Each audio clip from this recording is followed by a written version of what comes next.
Fox Sports. We are Fox. We are St. Louis.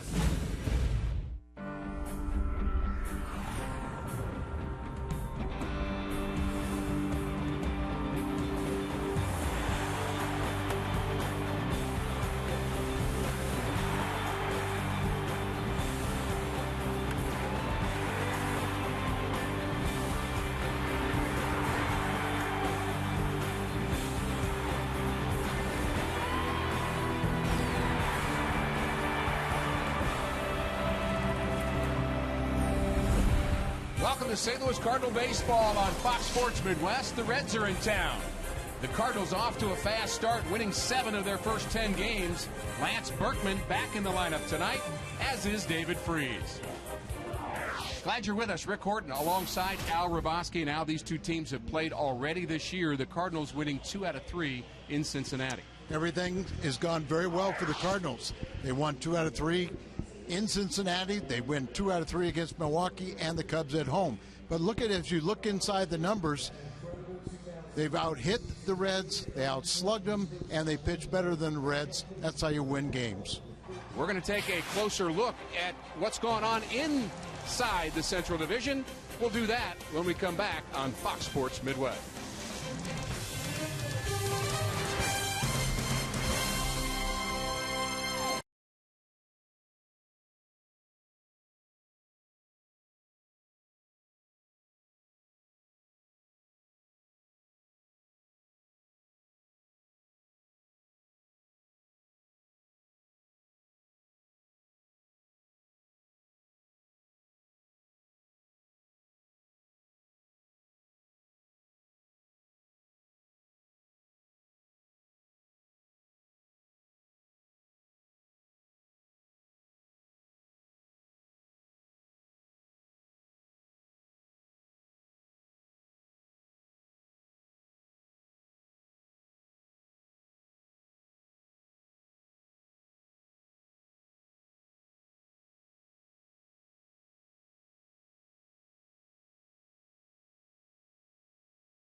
Reds, very pleasant evening for baseball. The Cardinals have done very well within the division so far in 2012. They've gotten power from unlikely sources.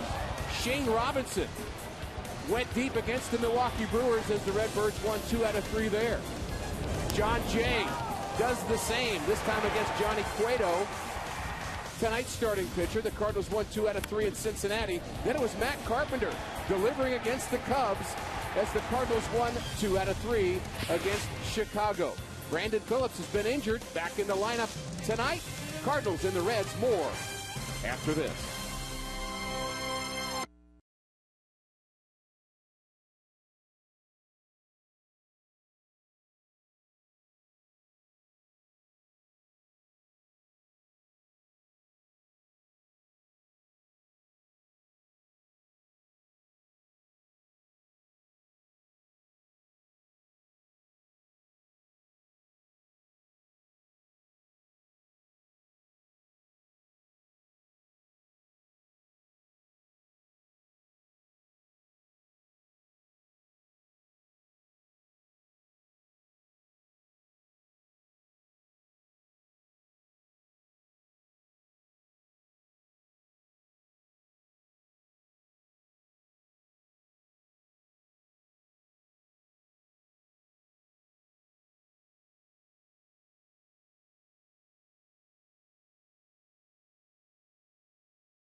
The success of any ball club, the Cardinals have three pitchers, Lohse, Westbrook, and Lance Lynn, Al, that have all started out 2-0. Well, not surprising the way the offense has been clicking. They lead the National League in batting average, runs scored, home runs. But look at how dominant the Cardinal pitching has been. Kyle Lohse, right at the top of his game, his best month is April, and he has a lot of confidence going right now with his 2-0 record. Lohse and Cueto, the starters here tonight. We'll take a closer look at the additions in the Central Division when we come back on Fox Sports Midwest.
Major changes this past offseason.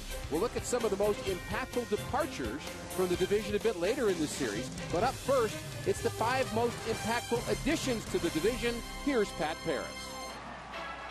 In the last 4 years, 4 different teams have won the NL Central. And with all the offseason moves within the division, it's up for grabs once again. While the division saw the departure of some of baseball's biggest names, the additions might actually make the teams more competitive. Here are the 5 most important additions to the NL Central for 2012. Alex Gonzalez hit 24 home runs back in 2004, but it's his defense that will make Milwaukee more competitive in 2012.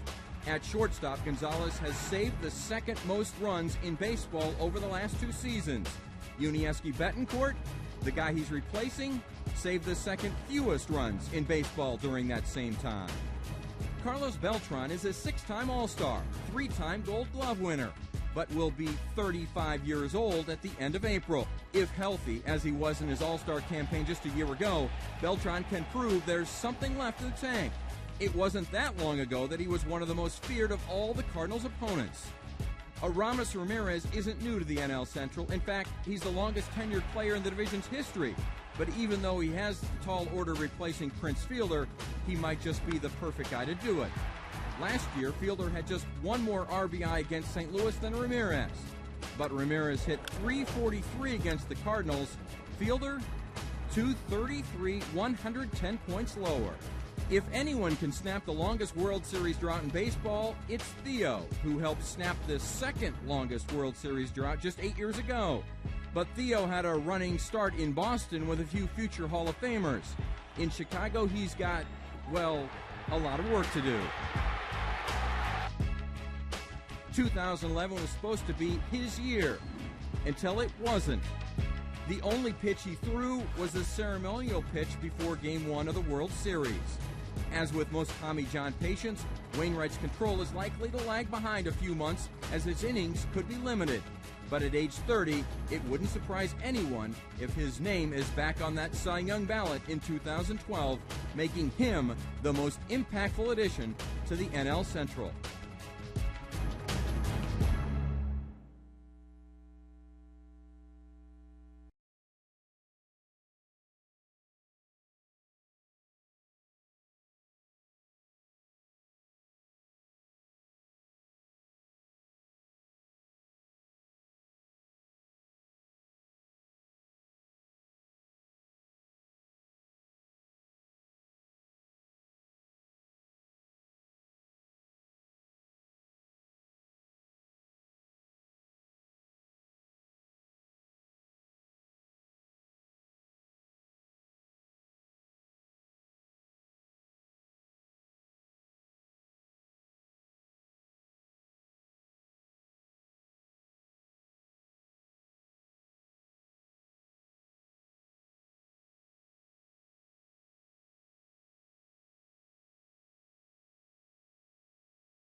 Baseball on Fox Sports Midwest is brought to you by Budweiser. Great times are waiting. Grab some buds. By your Mid-America Chevy dealers, the #1 selling brand in St. Louis. Find us at stlchevy.com. By Dobbs Tire and Auto Center, #1 for quality tires and expert auto service. And by Steak and Shake, just no equal. Welcome inside Busch Stadium. Stadium built in 2006, already seen 2 world championships. Kyle Lohse is ready for the Reds, and this game is underway. Sinker at the knees, strike 1. It's got to be a good sign for Kyle, keeping the ball down. That patented sinker, you see the start he's off to. 4 times in his career, he started out 2-0. Or actually, he's pushed that to 3-0, but never started the season 4-0. Little bloop to shallow right field. Back goes the second baseman Descalzo to retire Brandon Phillips, and we're underway. Take a look at the Reds batting order here tonight. Brandon Phillips back in the lineup. He's had hamstring issues. Zach Cozart's hot. Joey Votto, Scott Rowland, Jay Bruce, Ryan Ludwig, the former Cardinal, Drew Stubs, the center fielder, Hannigan, and the pitcher Johnny Cueto for 3-time manager of the year, Dusty Baker. I'm sure Dusty is saying my team is not this bad offensively, as they are really struggled. A lot of anemic batting averages other than Cozart, who's now the hitter. And he is off to an outstanding start. He had 324 last year in limited playing time, just 37 at-bats after being recalled from the minor leagues. And a very good pace for him so far. Changeup for Kyle Lohse is his first strikeout. Jose Oquendo helps with the Cardinals defense, and here they are, Holiday, Jay, and Beltran in the outfield. David Freese back in the lineup at third. For Call, the shortstop. Descalzo and Berkman on the right side. Yadier Molina does the catching. And Kyle Lohse is the pitcher. That's your Dobbs Cardinals defense. Swing and a miss. Strike 1 to Joey Votto. Always dangerous.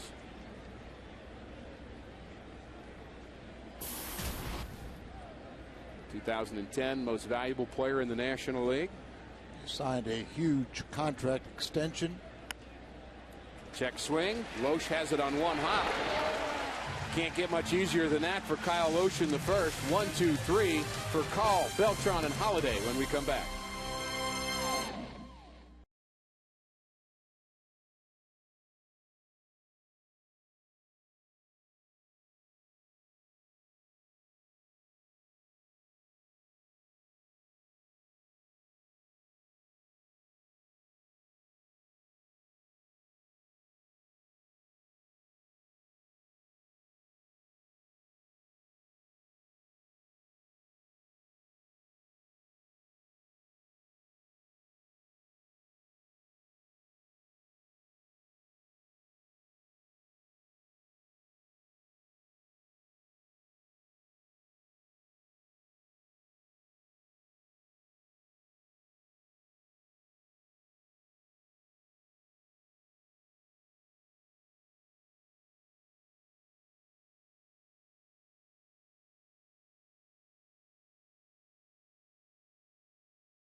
Ready. The Cardinals ready for their half of the first. The Cardinals and Reds have already hooked up. That came in Cincinnati. That was against Homer Bailey, first game of the series. First it was Holiday.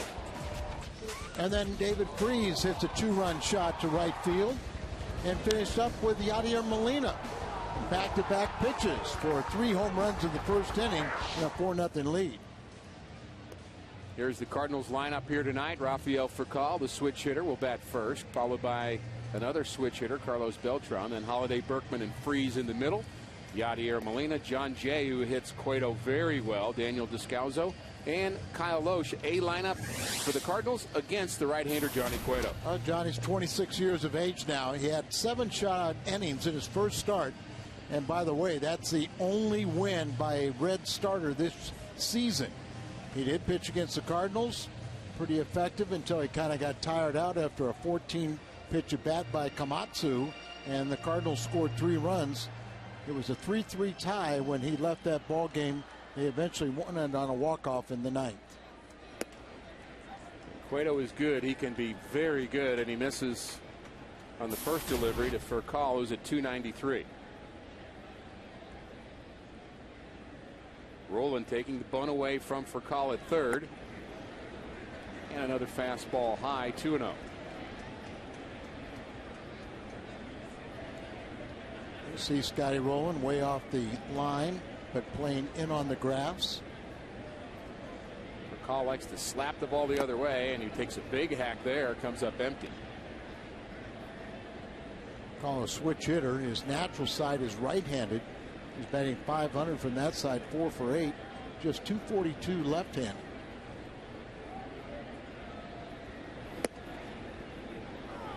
Pulls back the bunt attempt and takes a strike on the outside corner. And watching Cueto pitch, he reminds me, Al, a little bit of Louis Tion. Started doing that a couple years ago, and he, before injury, took him out. Popped up. Who wants it? The shortstop, Cozart. The only non-Gold Glover on the infield. Maybe just be a matter of time for him, but this is an outstanding defense for Cincinnati. Ludwig and Bruce throw well in the corner outfield position. Stubs with speed, but Roland, Phillips, and Votto on the infield with 12 Gold Gloves to their credit. Scotty owns 8 of them, and the interesting thing about Cozart is he's ranked coming in as the 3rd best prospect in their minor league system. Number 1 is their backup catcher, and number 2 is another shortstop that had over 100 stolen bases in the minor leagues last year. Carlos Beltran was hit on the right forearm by Paul Mahalam and had to be taken from that game, but he's back in the lineup today. So the Cardinals actually with 3 players who've had minor nagging injuries. Beltran's 1, and Berkman and Freese all in the lineup tonight. Oh, wasn't that nice? You know, you had Berkman out for the entire Cup Series. Beltran missed the final game, but then Freese missed the last 2 games, and the Cardinals showed their bench is pretty good. Think anybody brought up Wally Pipp to Lance Berkman? Maybe Berkman himself. Probably. He actually told Mike Matheny after the 4 hits by Carpenter and 5 RBIs that, you know, maybe I can't get back in the lineup, and Mike kind of laughed. His paycheck dictates he's back in the lineup. Wally Pipp, of course. I think he had a headache, did he? He had a headache. He said, let the kid play. And the kid's name? Lou Gehrig. He played a long time. And then he went 2,000 plus, or 2,100 plus games. And nobody remembers Wally Pipp other than the guy that let him have his first game. There's a long one to right off the bat of Beltran. It's deep, and it's gone. Home run number 4 for Beltran as a Cardinal, and it's 1-0 Redbirds.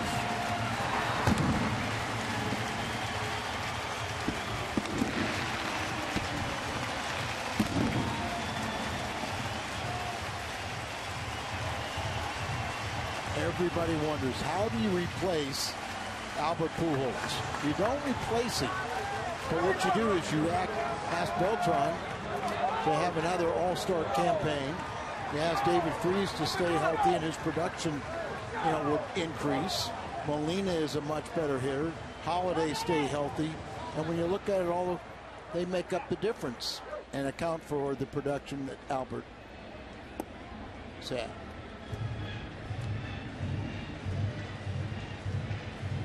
Brings in Matt Holliday. Off to a bit of a slow start for him. Average just at 200. He's hit into some bad luck, however. A few lineouts here and there. There's a hard hit ball in the gap in left center field. This ball is down against the wall in left center. Matt Holliday follows the homer with a double in the gap.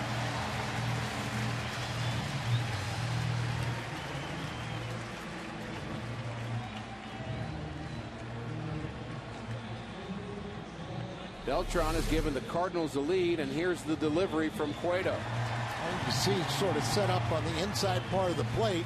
Little breaking ball coming right into the swing plane. Holiday, another dangerous hitter. Didn't get in far enough or far enough away. Gets a good part of the bat on the the ball and one hops the wall. Cueto's breaking pitch has improved from his rookie season, but really a fastball changeup pitcher. Changeup really his best delivery. Lance Berkman hasn't hit Cueto well, but he's walked 7 times against Cueto. Berkman always has that high on-base percentage because he's very selective. Good eye.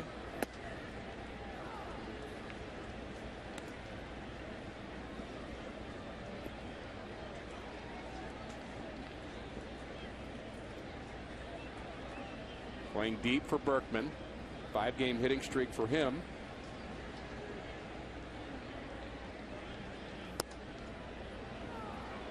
It'll be interesting how much Lance pushes himself today. Says he feels much better, as he told us in the pregame show, with his calf. But you'd have to think there's at least some question in his mind. Well, Carpenter will be ready. He's ready. It's a little easier to,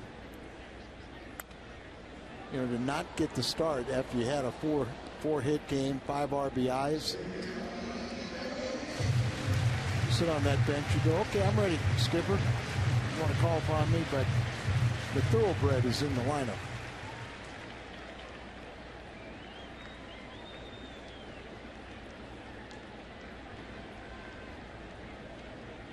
One and 2 the count to Berkman.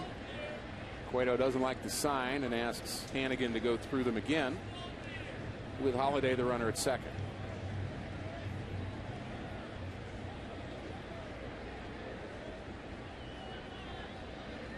The 1-2. Matt Carpenter, a big game against the Chicago Cubs, and puts him in pretty good company with some other Cardinal rookies with 4 hits and 5 RBIs in a single game. You see, last time was Fred Whitfield in '62, Les Bell back in the 20s. So select company. You can see quite a few times Hannigan is set up, his target way up. And Cueto likes to get a lot of hitters to swing through his fastball up. That's a good if you're ahead in the count and you could throw the ball up there and get a hitter to chase. Up in the strike zone is not a very desirable location for a pitcher. Up above the strike zone can be a swing and miss. Reds with a slight shift for Berkman, as many teams do. Cozart nearly behind second base, rolling way off the line at third. For this 2-2 pitch, swing and a miss. He strikes out Lance.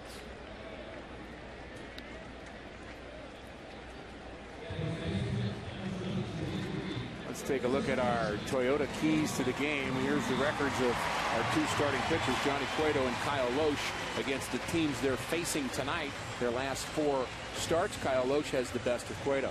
Yeah, and you could, those numbers are actually better for Cueto after the fight.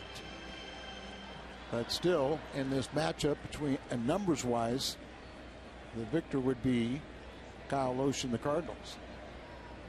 David Freese, good to have him back. Have a funky little injury on his ring finger that was having trouble hold on to the bat. But apparently that's okay.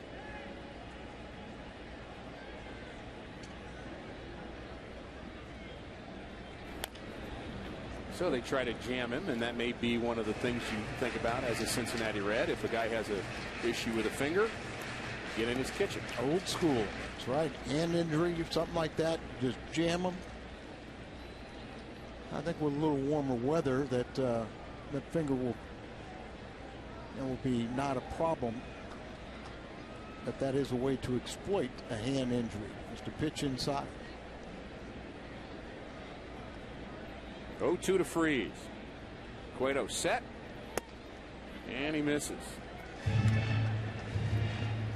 Game 1 of a 3-game series, Cardinals and the Cincinnati Reds. Off day yesterday.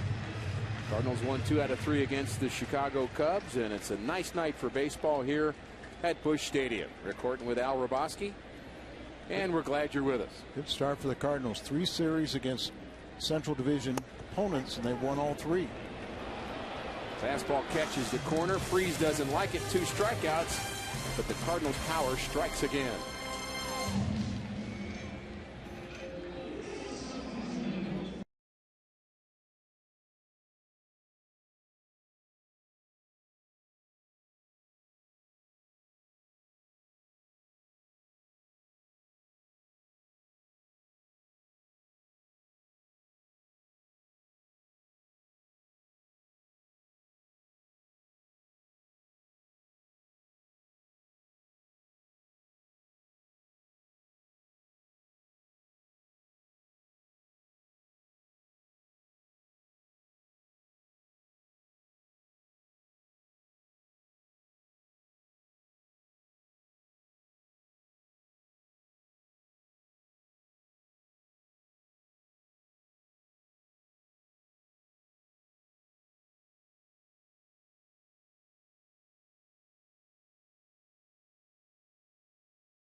The first 1-0 Cardinals. Our first bank, first take. Kyle Lohse trying to turn these numbers around. Cincinnati has hit in the last 4 games, 10 or more hits in each one of those games, and Lohse has been a low hit guy so far this year. And we'll see if he can turn around this Reds offense. And it's strike 1 to Scott Rowland. It's like our home plate umpire has a very big strike zone. Very good for the pitcher. You okay with that, Al? Oh, I am, now that we have the lead. Big as possible. Make it as big as possible. And then exploit it. Get ahead of a hitter and then do not throw another strike. Get the hitter to expand his zone. You're going to work him away here. Kyle Lohse has really relied on having pinpoint control. When he's been good, that's why he's been good. And what do you think so far for him? Well, I like that everything is down. You know, when he keeps it down, that's conducive to ground balls. You know, his curveball this year is really much tighter and that much more effective. It used to be more of sinker slider. Also incorporate the changeup and the curveball, but I think the curveball is better now than we've seen it in previous years. First inning was so fast we didn't really see much of Kyle Lohse. Another fastball in. Good job. Jams rolling. Tough play for Freeze, off balance throw. And he throws out a guy who's made that play about 10,000 times. Really hits his spot right here, down and in. You can see right there it's not a fluid swing by Rowland. Third baseman's responsibility. Anything he can get to his left, you take it. And then showed his good arm with the off balance throw. That was a good look on our Chevy Fox tracks. Now facing Jay Bruce. An all-star a year ago, a breakout year for Jay Bruce. And a big swing, but he pops it up to left. Holiday looking for it, finds it, and catches it. Very efficient, Kyle Lohse has been. And I thought that one ball was a strike. So 14 pitches thrown, 13 strikes. You're working ahead in the count, doing what you got to do. First pitch strikes. I think everyone but one. And he only threw one ball. Is that too many strikes, Al? Is that possible? Well, not where he's throwing in location. You know, because nothing is in the middle of the plate. It's down, it's in and it's out. It's kind of changing speeds. Ryan Ludwig does not look good on that slider from Lohse. Ryan had a big game in Washington. First inning grand slam off of Detweiler. And how about his big year with the Cardinals? That came in 2008, where he hit .299, 37 home runs, 113 RBIs as a Cardinal. Really a career year for him. 2 years later, traded to San Diego and then on to Pittsburgh last year. You know, both years he was traded at the deadline and went to a first place club, and they just went in the tank. I mean, just coincided that he was the one that was traded, because you know he's a quality person and player.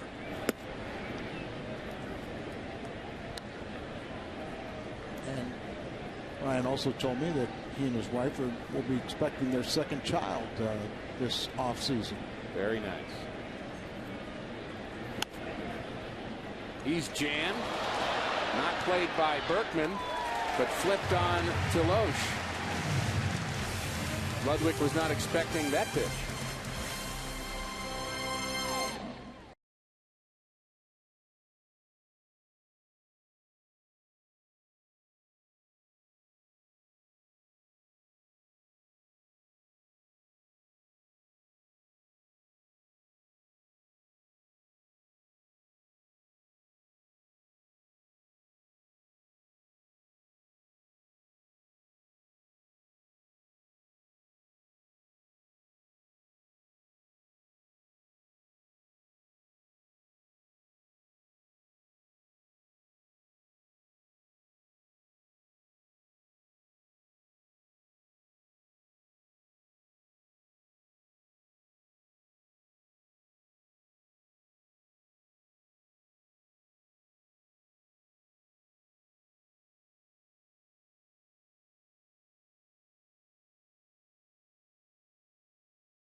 Gives fans access to great deals for games throughout the 2012 season. And we've got a dynamic deal for you here tonight. All-inclusive tickets for Sunday games throughout 2012. Start as low as $70. Get yours at Cardinals.com, or you can phone 314-345-9000. Watch out. Yadier Molina is hit by a pitch, and the home plate umpire, Tony Randazzo, comes out to warn Johnny Cueto, who doesn't like that. But with all of the history between Yadier Molina and Cincinnati, I understand what Randazzo's doing. Yeah, I understand it. I mean, he's also creating the environment for something to happen. It was not intentional, but because of the history, as you said, it's a breaking ball that gets away, and an overreaction from the umpiring crew. But you know, people asked before this series, is there any carryover? And really, if anything, it would be the Cardinals carryover against Cueto. And if anything, Cueto would try and, you know, keep that calm and you not. Think so? Yeah, you would think he would not try to do anything to initiate it. So I think it was just the ball got away from it.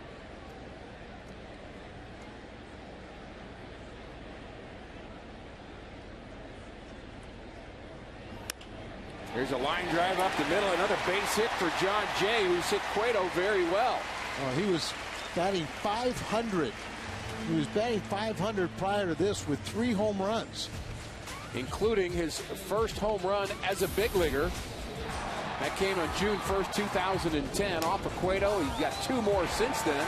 And there's the 500 you're talking about that only got better right here. In fact, John Jay has hit the Cincinnati Reds pitchers better than anybody in all of baseball over the last 3 years. And he was batting .390 coming in against Cincinnati in his career, and a cool .500 against Cueto. He's added to both.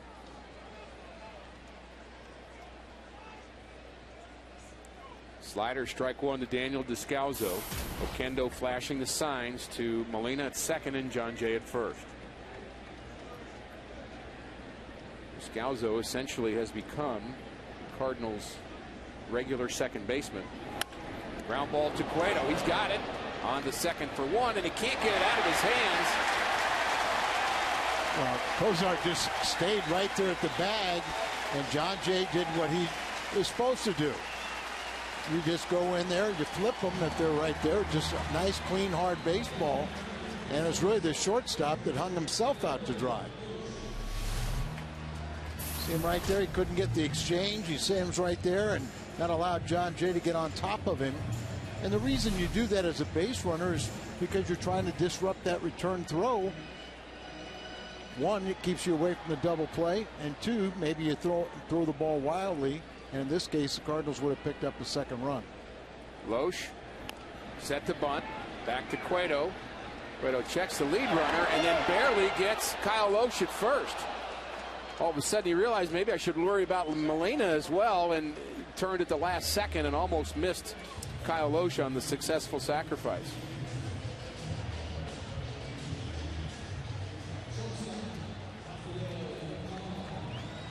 Take a look at the numbers over the last 2 years, 2011 to 2012. The Cardinals have grounded into just 6 double plays, Al, through the first 10 games this year. Well, versus 15 when last season they set a National League record in grounding into double plays. But the interesting thing, look at the record.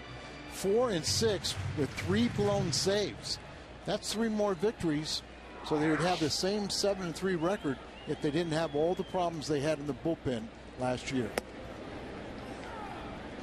Bullpen has been good for the Cardinals. So's the offense, so's the starting pitching. And that's the reason they're 7-3. Rafael Furcal has 4 RBIs. He'd like to have 6.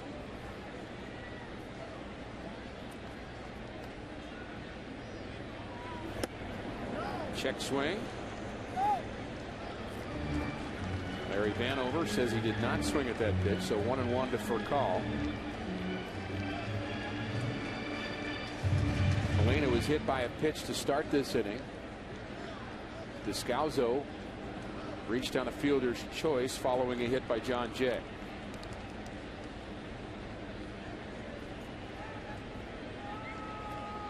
Furcal very close to the plate.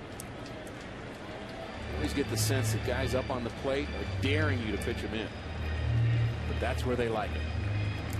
Sometimes they will do something like that. Stand right up on the plate, trying to tell a pitcher, hey, come in there. And a lot of times with today's fastball command, they'll leave too many balls out over the middle of the plate, and those are hittable. Can hardly get much closer.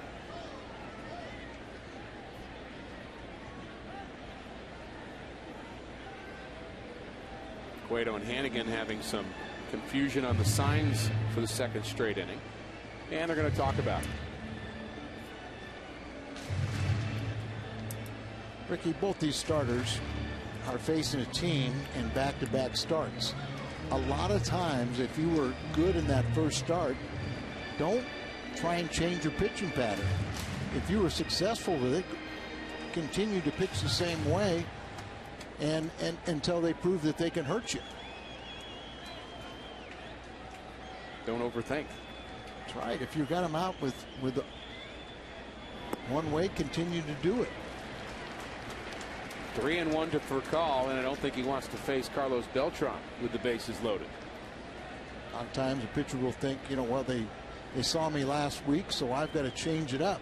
I've got them out this way. I'll have to do something different, and it works to the hitter's advantage. 3-1 is popped up on the left side. Scott Rowland is calling for it. And he retires Furcal. Cardinals strand 2 runners here in the second. Jim Hayes will join us for the third.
The Blues fans here at the ballpark tonight as well, and they're enjoying a baseball team that's 7-3.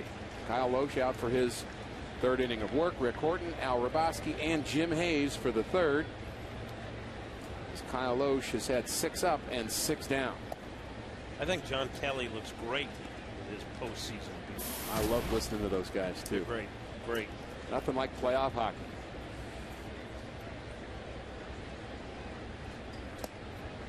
Good location by Lohse, 1 and 2. And as you've said, Al, he is just an April pitcher. Take away the year where he hurt his forearm and was not effective. He has just been lights out in April. Very, very confident. You know, when he's healthy, you know, he's a force to be reckoned with. Last season, he led the team in wins and ERA. Tough hop for Freese. He's got it. Close play, and he's safe at first base. That's the speed of Drew Stubs. And that'll be an infield hit. And boy, it's nice to run like Drew Stubs. Well, he has phenomenal talent. He has great speed. He also has power, but he also has 12 strikeouts and 36 at bats. They'd love him to win that, you know, leadoff spot, but you just can't leave him up there with so many strikeouts. 40 stolen bases a year ago. A threat here with Ryan Hannigan at the plate. And it is nice to have David Freese back at third base, Jim. Mike Matheny was saying before the game that David let him know in no uncertain terms, that he was ready to play. Said he got a text from David, so I asked David, what did the text say? Was it anything ominous? And he said, no, it was very passive. I feel good. I think I can play. And he said he learned his lesson from Tony La Russa, who used to say quite clearly, the manager makes out the lineup card. So he said he was just letting Mike know he was okay should he want to put him in that starting line. Fair enough. Big hole on the right side. Stubbs was going on the last pitch.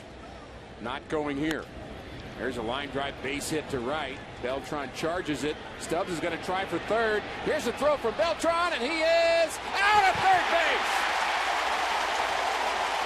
Carlos Beltran gets his man. Not only does he get the lead runner, but because of the low trajectory of the throw, the hitter Hannigan has to stay at first. I think Dusty has a very valid argument. From the naked eye, it looked like Stubbs got in there, but Beltran made a great throw. Remember, he's got great speed. It's a line drive out there. One hops Beltran. He's running hard all the way. And you can see the reaction from Barry that there, it looks like he's out, doesn't it? Very close play at third. See, he's kind of stopped, and now he's safe. Safe twice, out once. I prefer him out all 3 times. Cardinals with a break there, and that brings in Johnny Cueto. So back-to-back base hits, but Lohse out of the jam.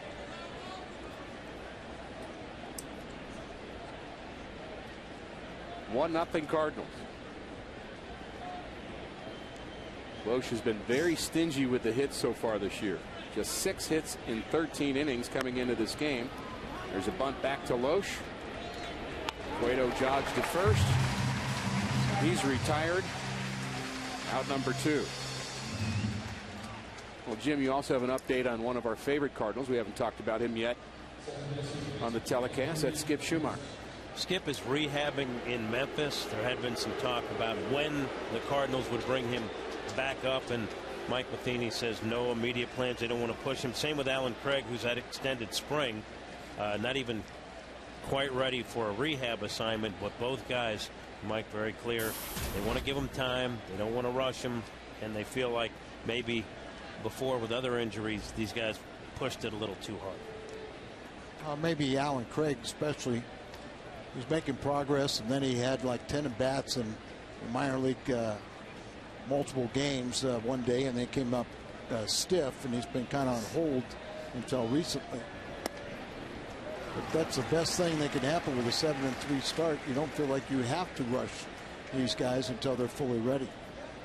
And Alan Craig had said, you know, when he reported to spring training, I think I might be ready for opening day. He felt that positive about it, but again, they're going to be cautious. Yadier Molina, Jim, hit by a pitch in the second inning. Brandon Phillips batting in the third inning. Just saying, Al.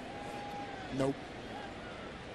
Not after the warnings, which is kind of ridiculous to warn people, because in an umpire's judgment, if you intentionally threw at somebody, you can throw them out without a warning. Phillips, a little surprising that he doesn't have an RBI yet. Missed 5 games with a left hamstring injury. It happened against the Cardinals, and he comes up empty on that breaking pitch. There's the curveball. There's the curveball, yeah. Lohse has been a lot tighter, working more on, and a pretty big swing. 0-2 to Brandon Phillips. Good pitch right there. We didn't get the call, but it's in a perfect location. Either you get the call, 0-2, or it sets up the next pitch. You can either go back inside or you can go away, because you came inside. You got him very conscious of it. The 1-2, he does double up with the fastball and misses.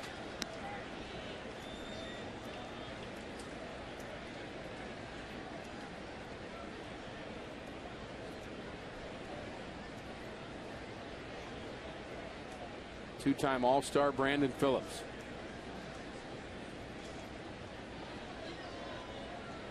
The 2-2. It's the ball on the left side. Freeze has it. And he throws out Brandon Phillips. Cardinals get out of the jam. Carlos Beltran has been a hero so far. A home run in the first. And he nails Drew Stubs at third in the third.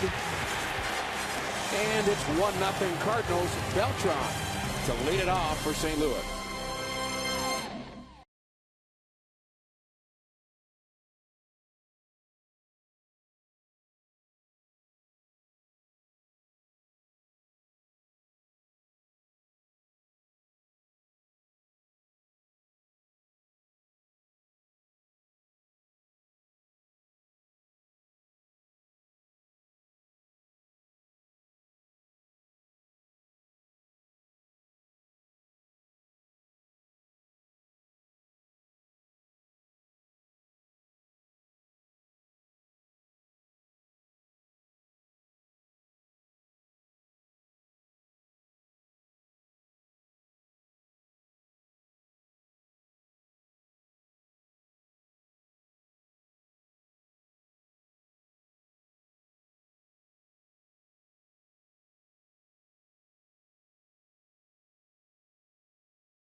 Beltran, Holiday, and Berkman in the Cardinals' third. They lead 1-0, facing Johnny Cueto, and a strike one to Beltran, who's had a nice night so far, which includes his 4th home run of the season.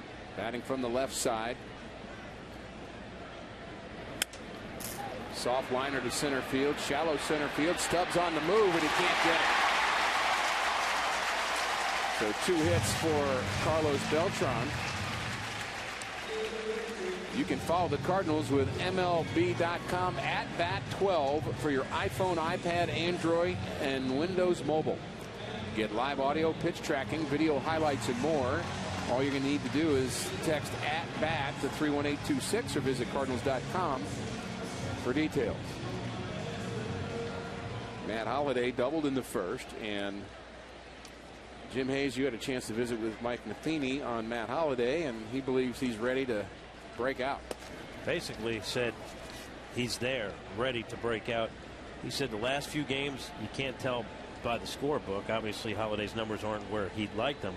But he said he's hit the ball harder than anyone in baseball, only at someone who calls it buzzard's luck. But he said Holiday was due for a breakout. Backhand rolling. Lead runner at first. On to first. And a force out off the bat of Matt Holliday, and there's Scott Rowland doing his thing. Scott Rowland in his 8 gold gloves. You'll see why here. Well off the line, goes to his knees, backhands it from the knees, throws over there, skips Phillips, but he's a gold glover too. You can see how 240 pounds, but Scott Rowland almost has the reflexes of a shortstop. Tremendous agility of Scott Rowland. That's how you get those 8 gold gloves, right there. Lance Berkman takes ball 1 from Cueto. Again, the infield shifting to the right. Holiday now the runner at first.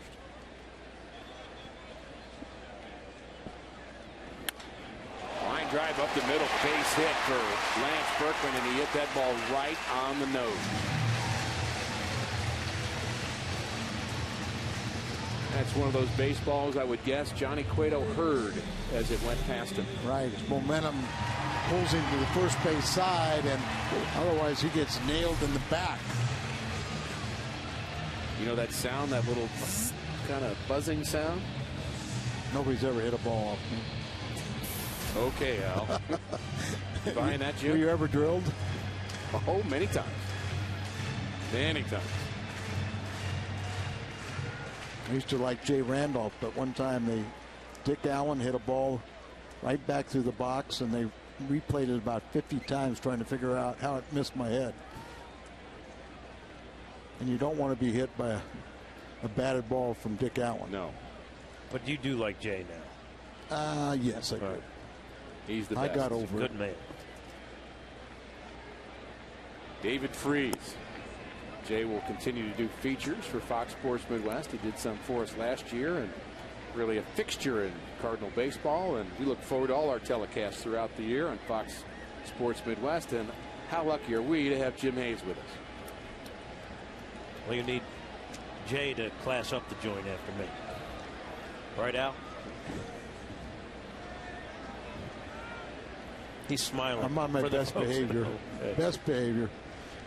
Doing very well, Al. 2 runners aboard for St. Louis. Cueto misses low to David Freese. 2-0. Freese struck out looking on a pitch that was off the plate in the first inning. And again, Hannigan and Cueto having to have that conversation behind gloves over the mouth. Players doing that so nobody can, I guess, how come when the pitching coach comes out, they never cover their mouth? That's a good question. Al, any idea? I'll have to ask Derek Lilliquist that question. And by the time you read their lips and translate it down to the batter, the bat is over.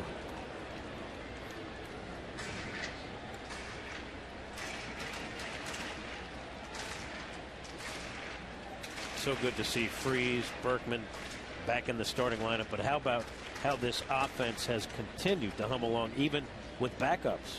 Guys stepping up. 299 as a team. First in the National League. The Reds, on the other hand, next to last in the National League. Matt Carpenter, one of those guys that helped it hum right along. What a day he had. They lead the National League in batting average, runs scored, home runs, all kinds of different statistics. And the Reds are batting 174 with runners in scoring position. Cueto misses high and away. That'll load the bases for Yadier Molina. Cincinnati Reds, game 1 of a 3-game series here in St. Louis. Busch Stadium. Rick Horton, Al Raboski with Jim Hayes here in the 3rd inning. Game time temperatures in the mid-60s. Really pleasant evening here. Nice crowd on hand. And Cardinals are out on top again, and they really led most of the series in Cincinnati. Cardinals on top here again in this game. Yadier Molina hit by a pitch his first at-bat, which drew some attention from the home plate umpire Tony Randazzo, who warned both teams. Overreaction from the umpires. You saw on that pitch, Hannigan was set up away. It was supposed to be a breaking ball, and it just spun on him. Holiday, Berkman, Freeze are your runners. Molina, we've seen him hit grand slams before.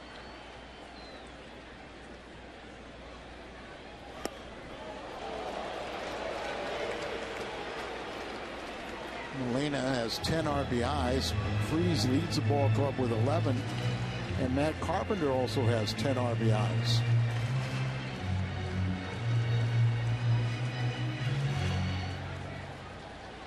Tough lineup to crack when you've got 10 RBIs in the early going. Right. Batting .409. The 2-0.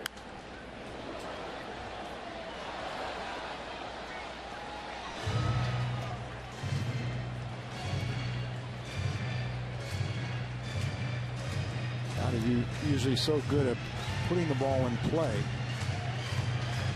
And struck out a few times in the early going. You wonder if he's maybe he'll have a few more strikeouts as he's more in an RBI position now. Cueto behind in the count to Molina. Swung on and hit foul just past the third base bag, and watch out Matt Holliday.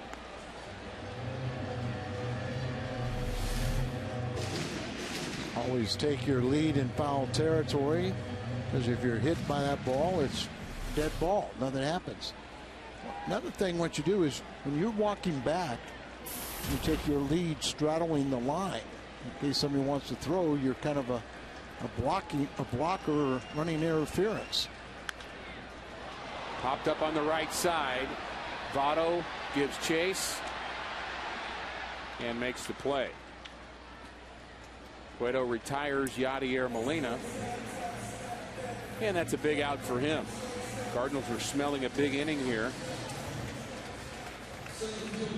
Still have one more opportunity with John Jay. We mentioned he hit Cincinnati well, but particularly hits Johnny Cueto well. He's 10 for 19 now against Cueto with 3 home runs. He's been doing a little more punishing other pitchers with that 400 average with runners in scoring position. You think the warning to Cueto changes the way either Cueto or Lohse pitches here the rest of the way? It shouldn't. You still have to pitch inside. You still have to pitch your ball game.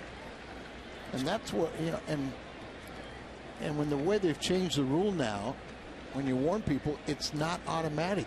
It used to be automatic that the manager and the pitcher ejected whether it's intentional or not. Now it's up to the determination again.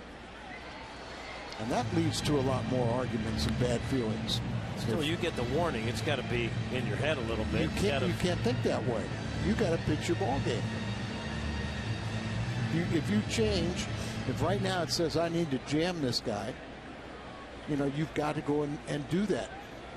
Because if you don't, you're pitching to his strength. But whatever the book on John Jay is that opposite. Cincinnati has, it's not working. Burn it. Book burner. The 1-1.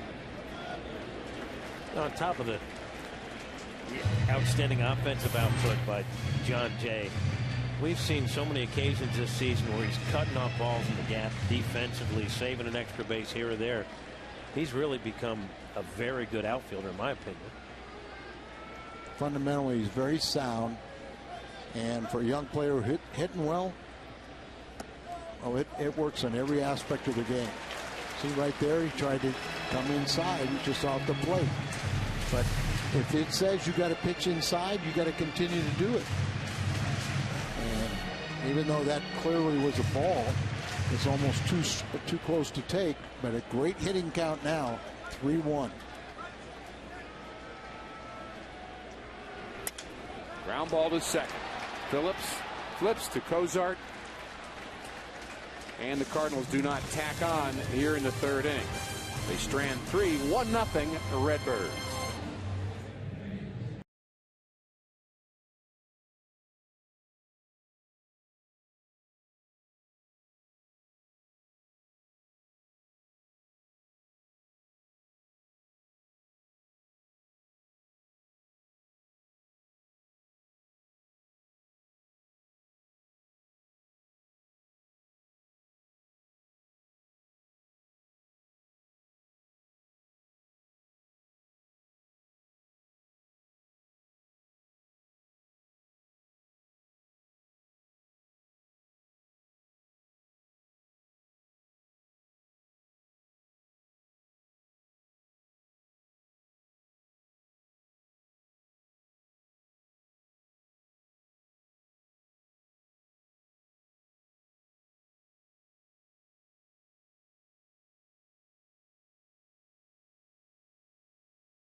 Also notice at the pharmacy that you can sign up for automatic refills. If you take a medication you have to refill regularly, you put it on the auto refill program.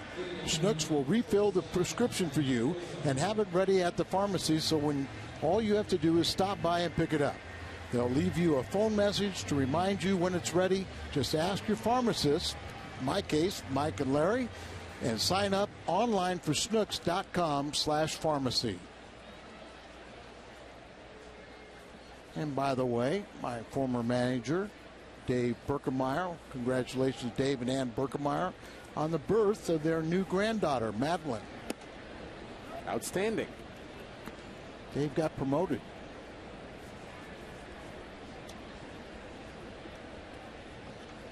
Cozart, Votto, and Roland for Cincinnati. There's a strike at the knees, a good location for Kyle Lohse. That pitch at 89. Cozart was off to such a good start, but he's 0 for his last 13. Ricky, maybe this is a good lesson that Adam Wainwright, right now where he's kind of struggling, pitching with less stuff, can really watch how Kyle Lohse is still doing it at 89.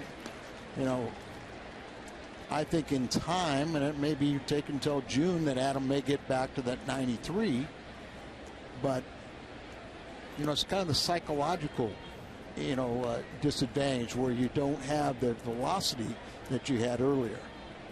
Scott Linebrink to his right, still on the disabled list. Be nice to have him back out with his leadership in the Cardinal bullpen. And there's a rarity. Kyle Lohse has walked a batter.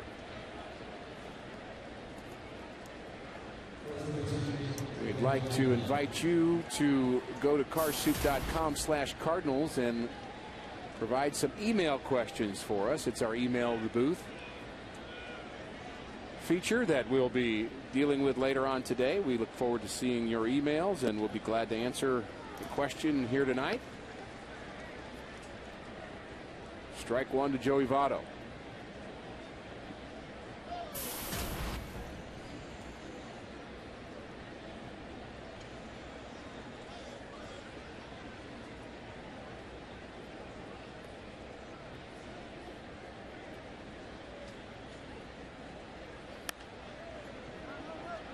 Pitch in on the hands of Votto.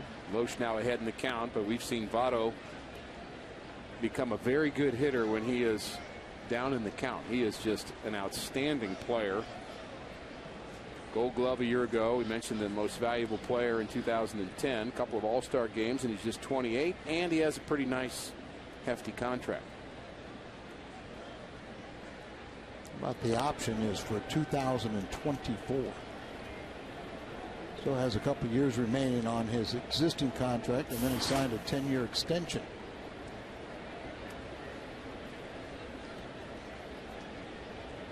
Looking forward to that year, Al.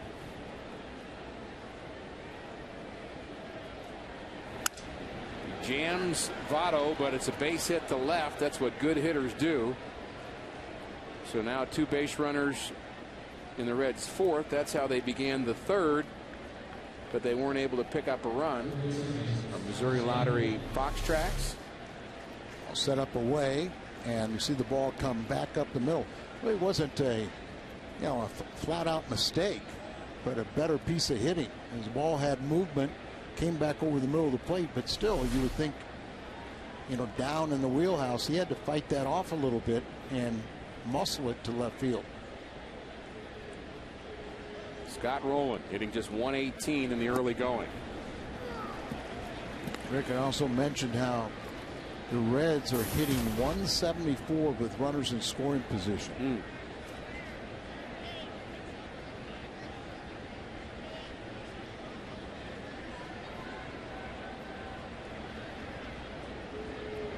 Lohse wants a ground ball here.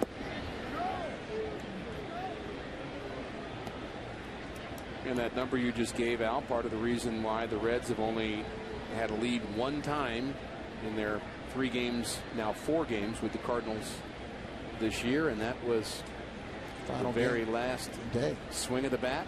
Yeah, walk off by Heisey, hit off of Salas, made them a winner in Game 3 in Cincy. But the Cardinals still won that series 2-1.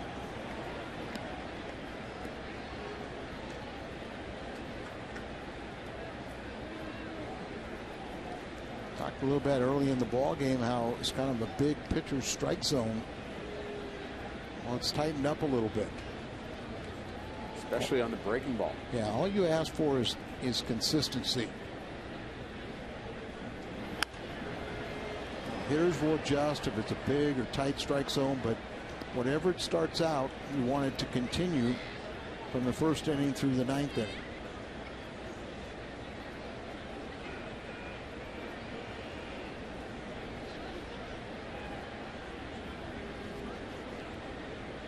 Cozart and Votto, the runners.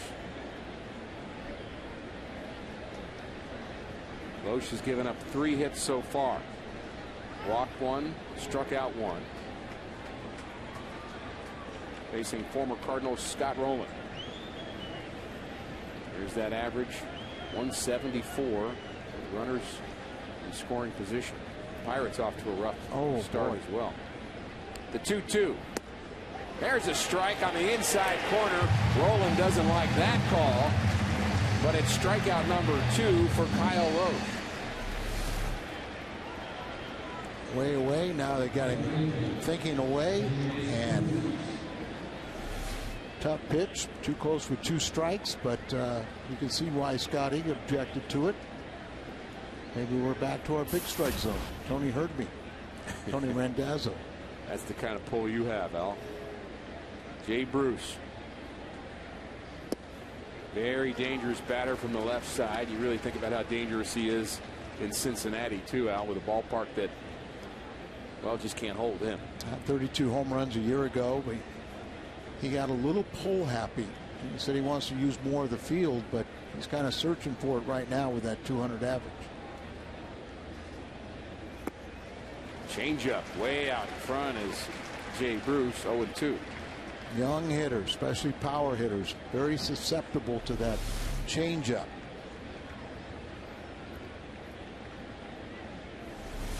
Pulls off it, the head goes flying.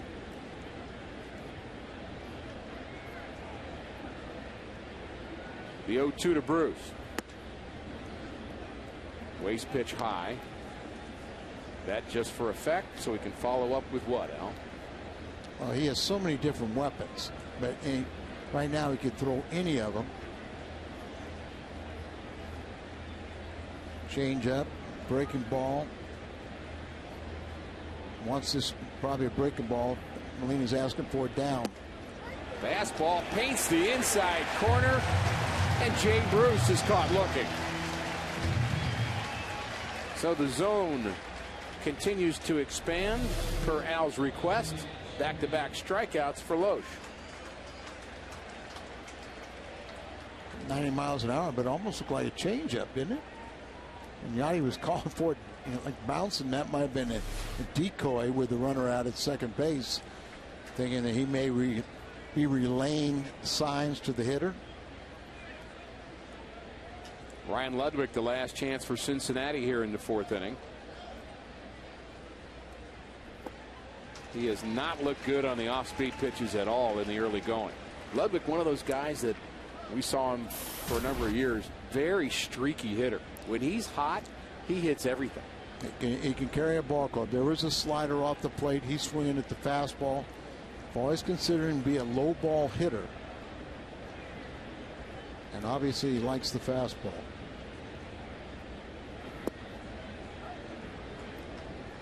Even that reaction to the off-speed pitch, just very uncomfortable, a little off balance.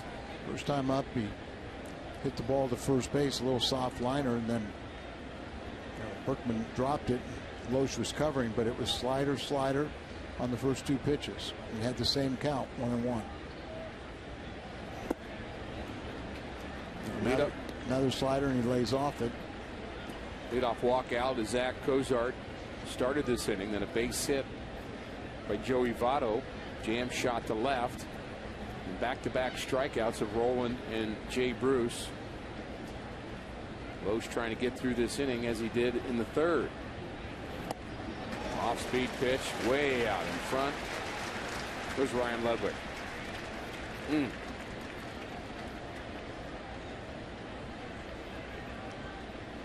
You can see the sliders, the change-ups, but right now, after you've seen so many pitches down, it'd be a perfect time to change the eye angle and run something up and away. You want to almost make it a ball, and you run it full. They're going to come back in, back away.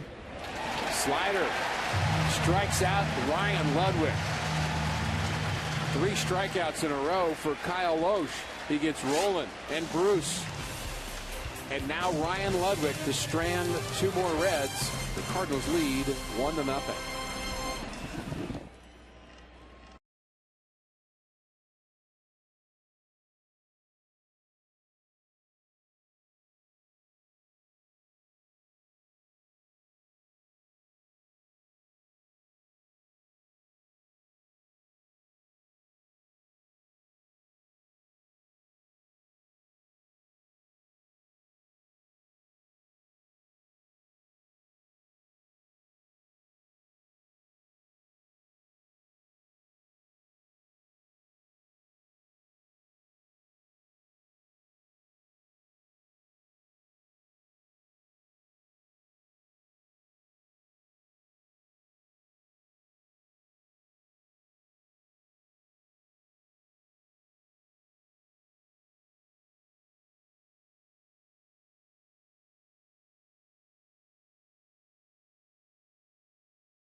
Fox Sports Midwest is brought to you by MyKiaSt.Louis.com.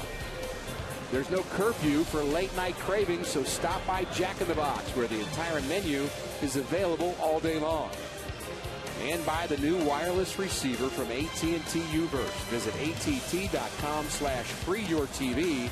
Rethink possible. And there's no curfew for Alvira Kraus, because she's 92 years young. Longtime Cardinal fan from, it looks like Story City, Iowa. Recovering from an injured shoulder. She must have been a pitcher. Pop up on the left side. New life for Descalzo.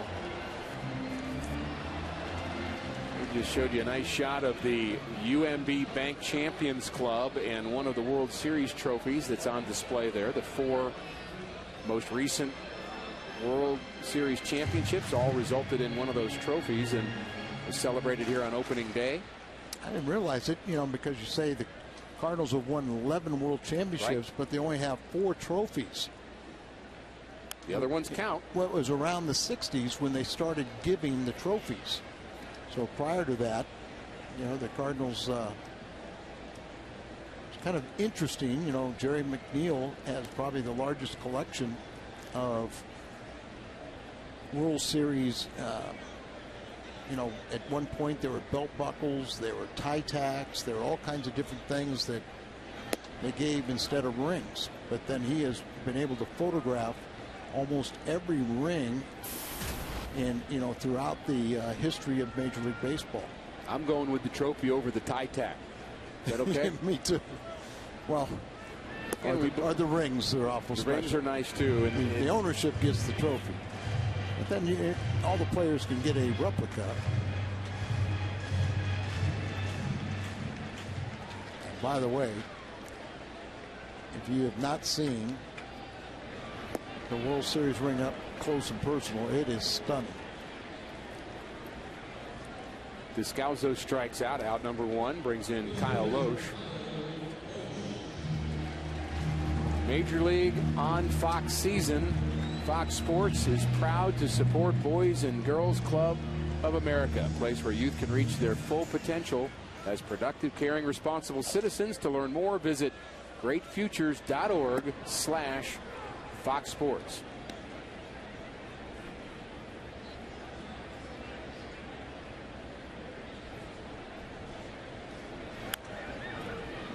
Decent hack for Kyle Lohse. Fouls it back. Successful sacrifice, his first plate appearance, and he's become pretty decent with the bat. Well, it all started with Tony La Russa. He gave his pitchers more hitting time. Fly ball to right. Out number 2. I'd like to invite you to participate in the Cardinals Care 6K and 1 mile fun run. It'll be Sunday, September 16th. Visit cardinals.com/6K for more information. Yeah, I'm still trying to get you to run in that with me, Al. Ricky, not going to happen? How many doctor's notes you want to see? Well, we should congratulate our partner Dan McLaughlin, who ran the Go half marathon. That's what I heard.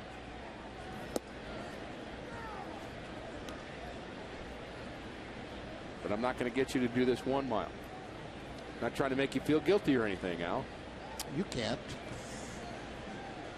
Rafael Furcal is 0 for 2. He's popped up twice. Cueto's had some trouble. He had trouble in the second, trouble in the third. The Cardinals have managed just 1 run, so they've let some opportunities slip so far tonight.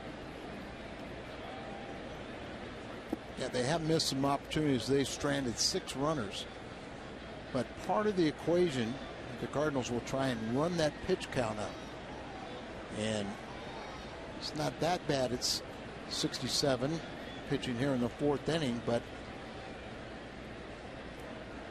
remember the start that he had in Cincinnati. He was leading 3-0, and then Komatsu had a 14. He had 1 out, then he got Komatsu to finally pop up to short, but he ended up having a 14 pitch at bat, and then, you know, the next 3 batters scored 3 runs. That's going to be a base hit if it stays fair, and it did. Swinging bunt for Rafael Furcal. Puts him aboard for Carlos Beltran, who's 2 for 2. Pitchers hate this. Just a swinging bunt. Just perfectly placed. You're hoping it'll roll foul, but it starts spinning back towards the infield, and Ralphie's on base. Well, you'd sure like to see him run like he did when he was early in his career. Over 300 steals, as Beltran has over 300 home runs.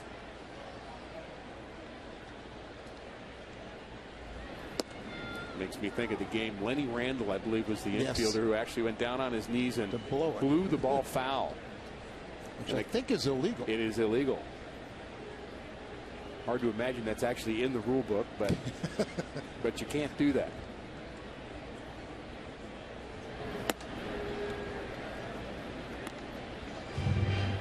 Cueto's throws 90 to 93 with his fastball. Good changeup. Beltran also has had a good career against Cueto. Not quite John Jay numbers, but not bad. Beltran, 1999 Rookie of the Year with Kansas City. 6-time All-Star, 3-time Gold Glove winner. And now has 306 home runs. Teammate Lance Berkman has 358. They're among just 9 switch hitters all time with 300+ home runs.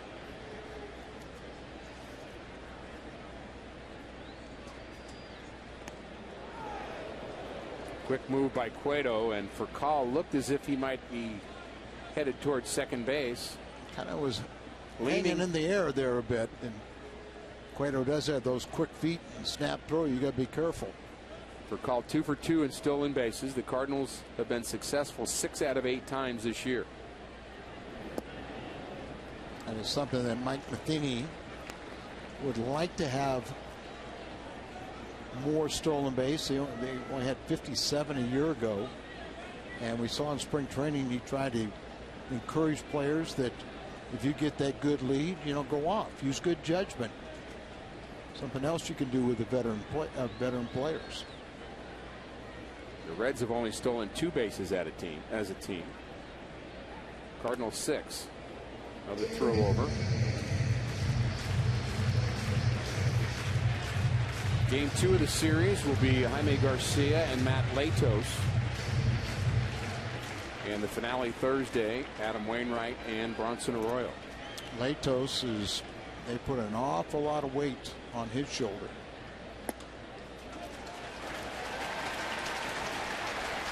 Two-out walk to Beltran, and the pitch count continues to climb for Cueto. And now he has to contend with Matt Holliday.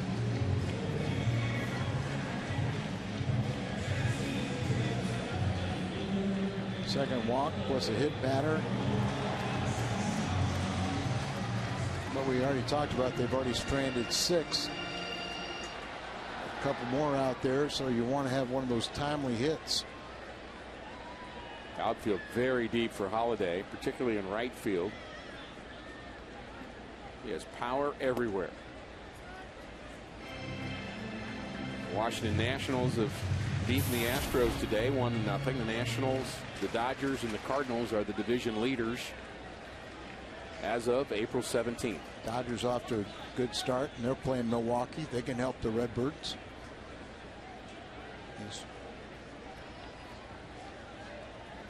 These Reds had a weekend series with the Nationals, and they said either their pitching is awfully good or our hitting is awfully bad.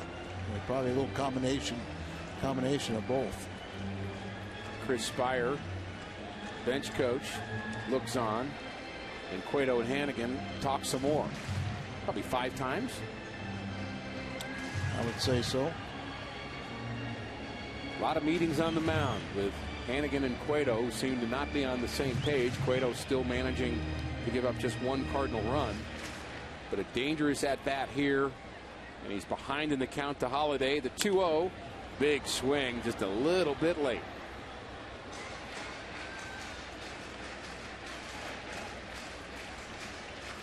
Glad you're with us from Busch Stadium in St. Louis. The Cardinals and the Cincinnati Reds. First game of a 3-game series here tonight. Kyle Lohse and Johnny Cueto are your pitchers.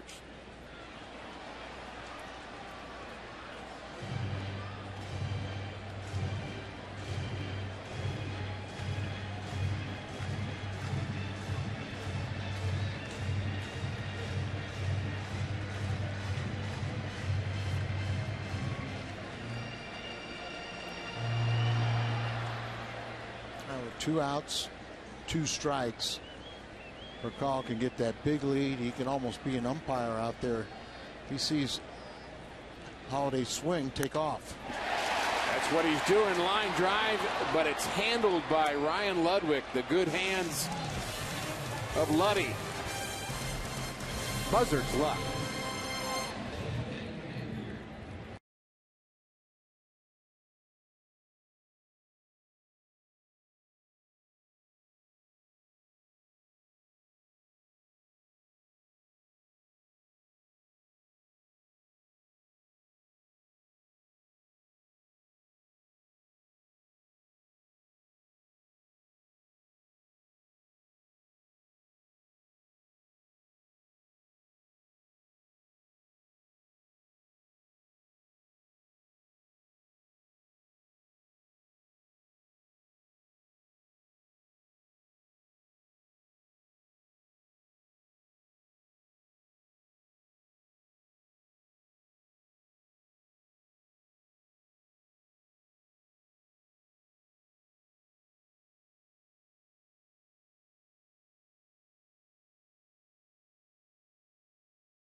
Toyota Cardinals Live. Tomorrow night, we're going to have the return of the cat fight with Jim Hayes. We're going to have a lot of twists, prizes, and fun with former Redbirds all season long. Cardinals Live tomorrow at 6:30, followed by the Reds and the Cardinals at 7 p.m. on Fox Sports Midwest. Top of the fifth, 1-0 St. Louis. Kyle Lohse working against Johnny Cueto. And Lohse has allowed just 3 hits through the first 4 innings. He's walked 1 and struck out 4. There's the numbers for Lohse. His pitch count at 56. And he will face the bottom of the order. And he begins with the speedy Drew Stubs. Fly ball to center field. Looks like it'll be 1 pitch, 1 out. Cueto's at 79. Lohse's at what, 56? And good to retire the speedy Stubs. Stubb singled in the 3rd inning. A harmless ground ball on the left side. Very, very fast runner. Good to keep him off the base. He would be a leadoff hitter, except for what you said earlier, all the strikeouts. They wanted him to be the leadoff hitter. Yes, and they wanted, Phillips to be more down the lineup a little bit, where he could drive in some runs.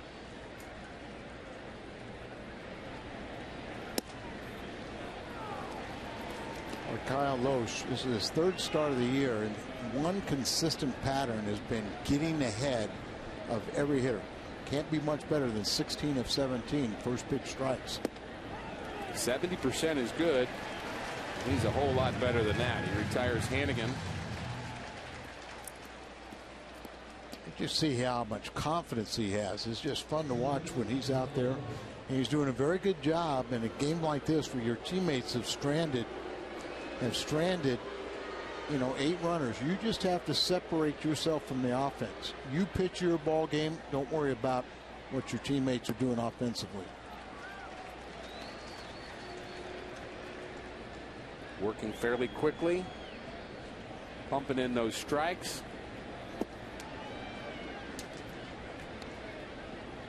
Pitching coaches love those first pitch strikes. Derek Lilliquist in his first full year as the pitching coach here in St. Louis, with our first-year manager, Mike Matheny.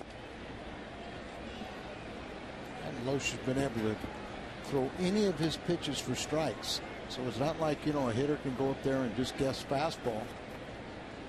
But where a lot of these pitchers have been, even if they do and they get the pitch, they're still having trouble centering it.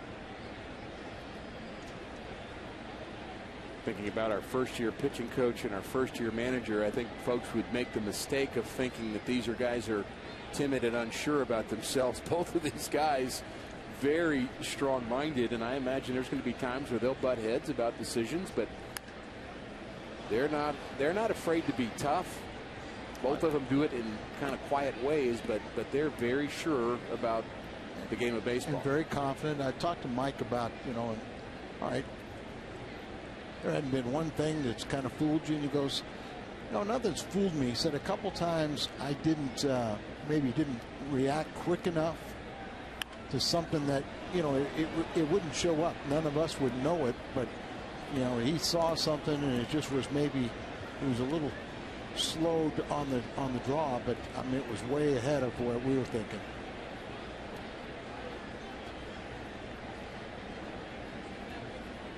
In some ways, this game can move slowly, but for a manager, you have to make those decisions quickly. And many times you're making decisions 2 or 3 innings ahead. Right. Planning out things. And he knows the pitch count of Lohse. He knows who's available in the bullpen. He knows who's on his bench. And he knows that Lohse just picked up another strikeout. That's 6 on the night for Kyle Lohse.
Bottom of the 5th inning, he's been the only starter so far this year that's picked up a victory for Cincinnati out. And that was opening day.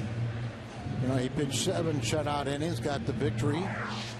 So if you take his second and third starts, including tonight, and all the other starters, they're 0 for their last 10.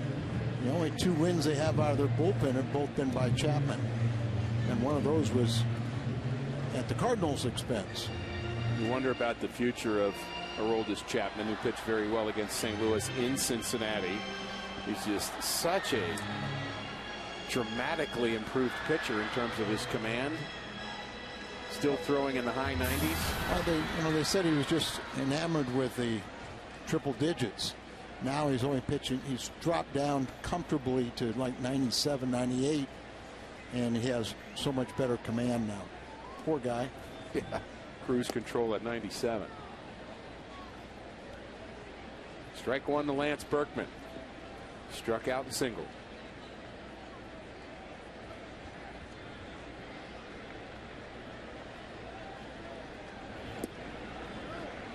Berkman showing bunt as they have the shift on, and all he's trying to do is just push it towards third base. See how far back Scott Rowland is, how far off the line. That's one way to break that shift. And some indication that he feels pretty good about his calf through the first 4 innings of play. Injured that calf running out of triple in Cincinnati. Set out the entire weekend series against the Cubs.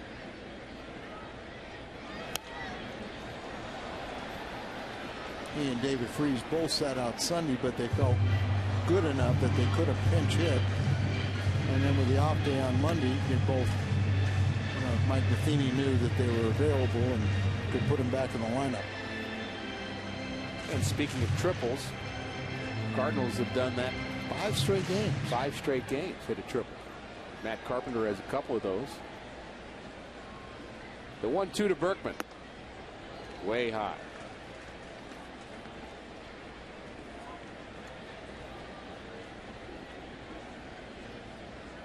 Berkman, Freese, and Molina in the Cardinal 5th.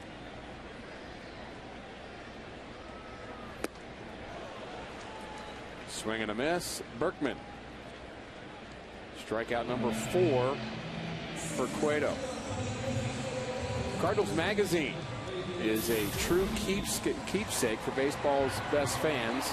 Start your subscription today by calling 314-345-9303, or you can go to Cardinals.com, and that is some magazine. Cardinals Magazine. They have a wonderful section in the latest edition. Freese hits this ball foul that talks about the Cardinal stars of the future, outlining all of the expectations for Colton Wong and Zach Cox and Oscar Taveras and Shelby Miller, and really is an outstanding magazine. Their pictures are always top-notch. Wong, if I'm not mistaken, is batting over 400 in Double-A. Deep but foul. Oscar Taveras, who flirted with 400 at Quad Cities last season, was 3 for 5 with a triple and an RBI for Springfield. Matt Adams, who was the big winner of who's the star potential in spring training, was 3 for 4 and has raised his average to 413. Now 6th in the Pacific Coast League.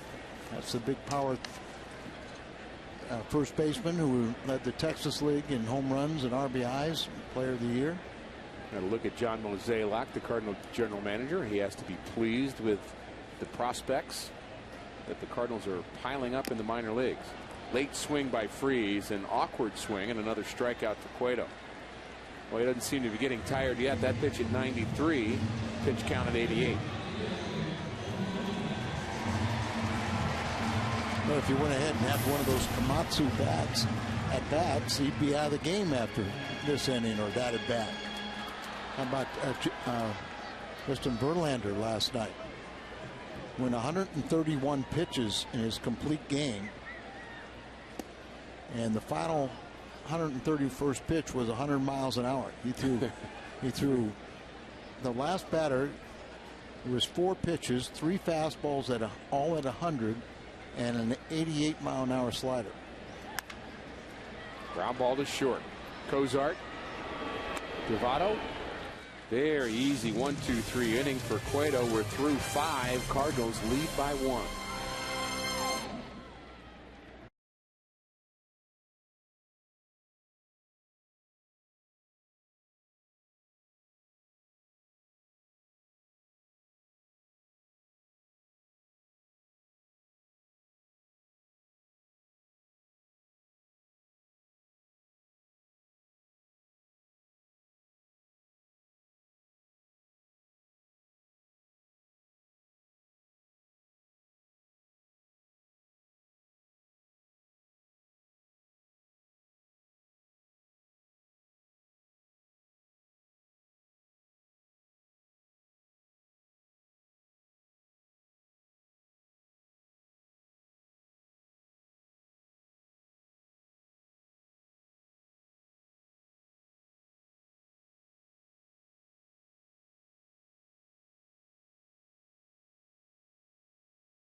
The Cardinals lead 1-0. They've out-hit Cincinnati 6-3. We have an errorless game, and it's the top of the order for Cincinnati here in the 6th inning. Phillips, Cozart, and Votto. How about Kyle Lohse's retired 6 straight Reds, and of the 6, 5 of them by strikeout.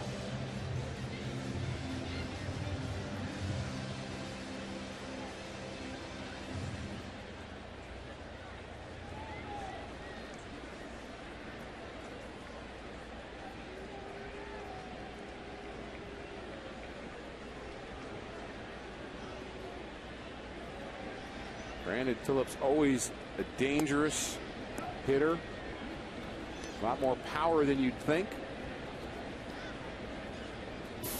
Hampered lately by a left hamstring issue. See, he's not playing at 100% here tonight, but he's back in the lineup after missing 5 straight games. He's won the Gold Glove 3 of the last 4 years, and including last season, and he was picked up a Silver Slugger award. He signed a 6-year contract through 2017. Ground ball up the middle. Furcal will have plenty of time to throw out Brandon Phillips. On the field before tonight's game, the Mission Continues was recognized for their work with post 9/11 veterans. Several veterans who are current fellows in the program were on field to receive the recognition. We thank those veterans for their service. Fox Sports Midwest has been blessed to work with them here in St. Louis. Mission Continues. Got 3 projects this summer with Mission Continues. The first one will be on April 28th in Columbia, Missouri.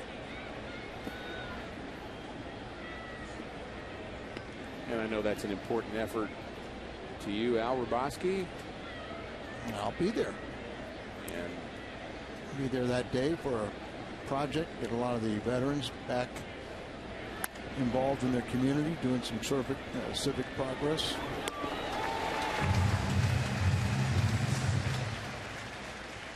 Cozart bounces out. What's on tap is brought to you by Budweiser again this year. Matt Latos 0-1 against Jaime Garcia 1-0. Coverage begins at 6:30 on Fox Sports Midwest. Mentioned that Latos, they gave up a lot of prospects to get that young right-hander, and you know he has so much promise It just really didn't really materialize that much in San Diego. And just from going from that cozy ballpark, I mean that big pitcher's ballpark, to a cozy ballpark in Cincinnati, you just kind of wonder how that's going to translate. A lot of people question his attitude. Different world. Pitch in there. Berkman to Lohse.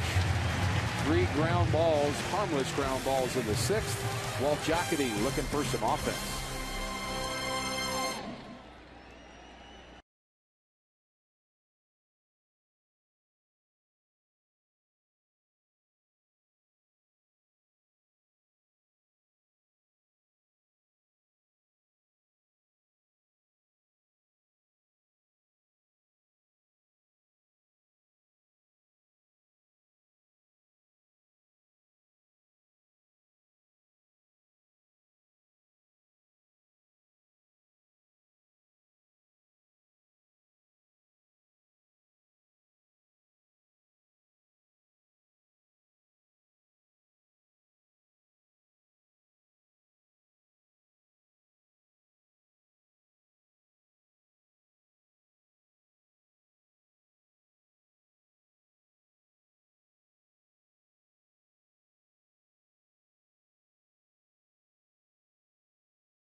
Sports Midwest is brought to you by Taco Bell. Live Moss. Find a helpful servicing steel dealer near you. Visit steeldealers.com. And by AT&T, the nation's largest 4G network. AT&T, rethink possible.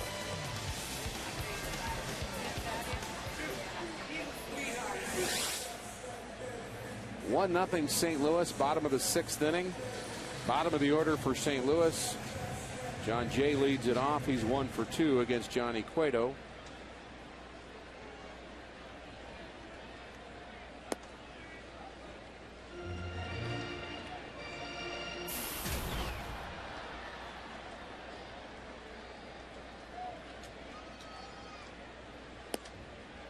Cueto had a very good inning in the 5th, a couple of strikeouts, and he got Yadier Molina to bounce out.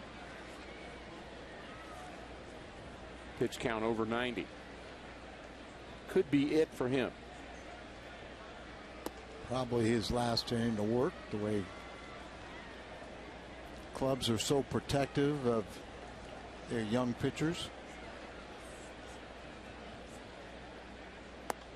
So Al, we talked about Mike Matheny not having a lot of games where he's had to make a lot of decisions. We have a 1-0 game in the bottom of the 6th inning. And you talked about him having to think ahead. What's going on in his mind right now as he stands near Mike Aldrete, his bench coach? Line drive to right. And handled by Bruce. Jay hit that ball on the nose. First of all, he wanted that ball to get down. That's what he's thinking. He'd like his offense to score a bunch of runs, give him a little cushion. Not only so Lohse should have a little bit of a breather, but if you go into that bullpen, which more than likely you will tonight, you know that not every pitch can either, you know, tie a ball game or lose the ball game. Pitchers like to be out there in the mind, no matter what the score is. You're always kind of thinking of a 1-0 shutout in your favor. But they all would love to have a little insurance run, so if you make a mistake, it doesn't cost you a game. Really got your best defensive team out there, so Matheny probably not thinking about any late inning defensive changes. Right. You know, I mean, and it appears, you know, that the wounded Warriors that are back in the lineup, they're all healthy enough that you wouldn't have to replace them defensively. They're not limited at this point. 1-2 to Descalzo, who's 0 for 2. There's another line drive. This one's a base hit.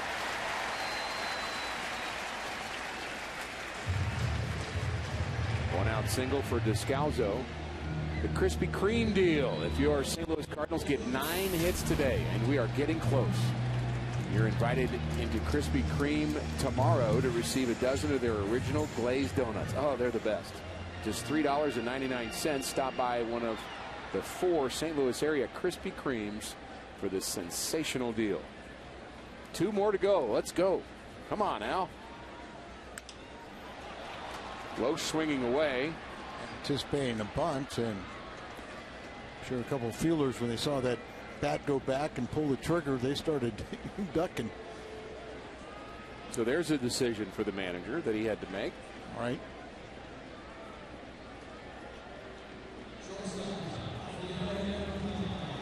And every now and then, just by doing that, the next time you aren't sure defensively, you maybe not going to charge as aggressively. I'd have to think that Krispy Kreme is, they want to rethink that promotion, or they just love giving away donuts for I think they do. that price. Yeah. I think that's the kind of folks they are. Because the Cardinals have the offense that's they've been in double figures in so many games already this year.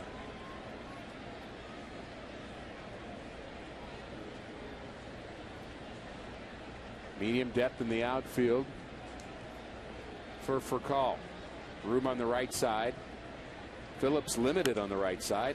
Ground ball to the left side. Cozart gets the lead runner just barely. Gets Descalzo at second base. Rowland will lead it off as we're on to the 7th.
TNT trivia question.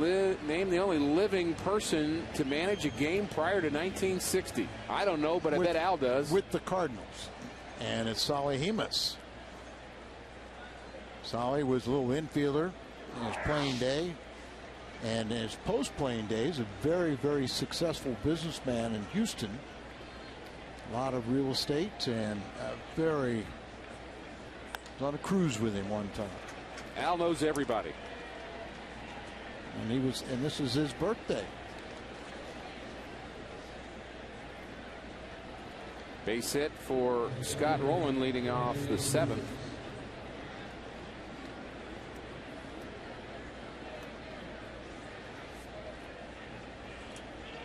And will the wheels start turning for Mike Matheny now? Base runner aboard in the 7th. Kyle Lohse has been cruising. He had retired 9 straight Reds before that hit by Roland.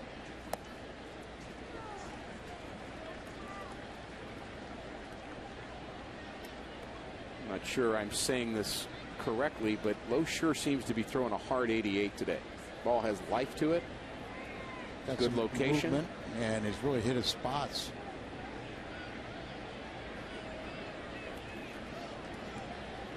Elena, nice play going to his right. So glad you're with us here at Busch Stadium in St. Louis. Cardinals and the Cincinnati Reds. The Cardinals lead 1-0. About hit Cincinnati 7-4 on a beautiful night. Rick Hortonau, Raboski, and Jim Hayes with you for Game 1 of the 3-game series. It's the rival Cincinnati Reds. Short lead by Roland. And that pitch got away from Lohse, 2-1. 81 pitches on the night for Lohse, but Mike McFeeny is getting his bullpen active. Salas is throwing down there in case he needs some help. Very short lead for Roland. Fly ball to right center. John Jay calls for it, makes the play, and we like the way he takes charge in that outfield. Out number 1. I'm sure it's a pet peeve of a lot of managers. How a lot of center fielders do not take charge. You know, and pass the buck to a corner outfielder when they should be going out there running down and tracking down everything they can get to. I don't think you'd put John Jay in the category of Gold Glove outfielder at this point, but you'd say he sure is a good outfielder. Yeah, fundamentally very sound, gets good jumps on the ball.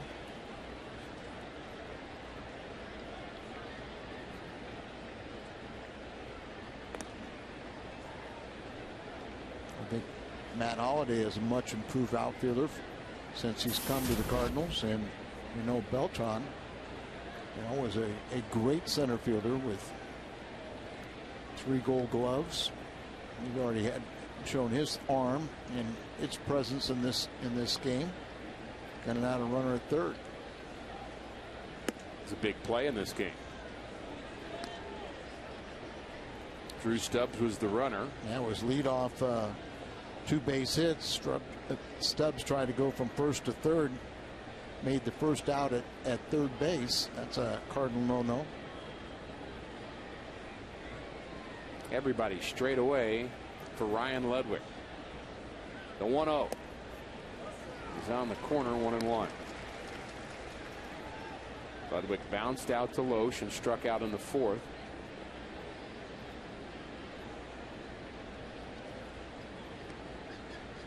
Playing left field here tonight for Cincinnati. I don't know if it's a reflection of how Ludwig is hit since he left St. Louis, but my impression would be I'd maybe pull him as a pull hitter a little bit more. You know, when he was with the Cardinals, but it's a lot of line drives, you know, straight away, but I've seen like a lot of them to left and left center.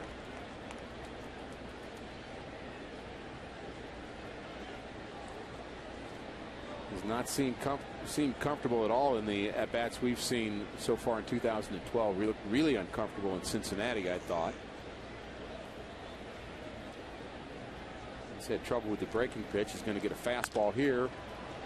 Jammed him, but he hit it to deep center field. John Jay settles under it. Roland tags, but cannot advance. I mentioned he's a good fundamental player, Al. Yeah, Kyle Lohse hit his spot, but here you see John Jay back up on the ball so he can get his momentum coming forward. Always anticipate that guy's going to tag up and try and run on you. Don't be standing flat-footed. You know, move back in and go ahead and execute the throw. See, a lot of guys think, well, they're not going to run on you, and then they're standing flat-footed when the guy takes off.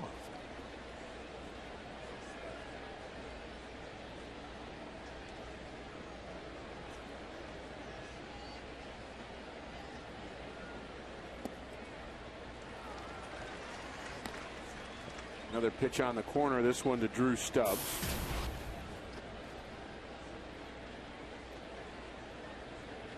Kyle Lohse 1 out away from putting up 7 zeros here tonight.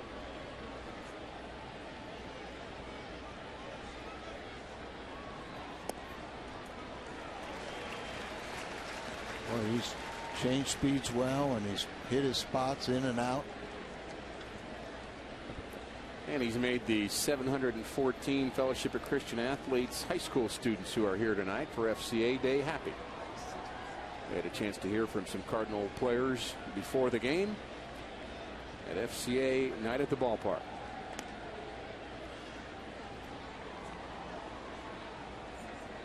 Adam Wainwright spoke this afternoon. As did Kyle McClellan.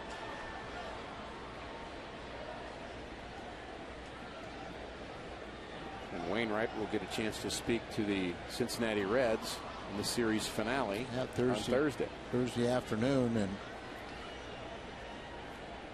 we'll see what he comes up with. You know, to kind of counteract a little less velocity.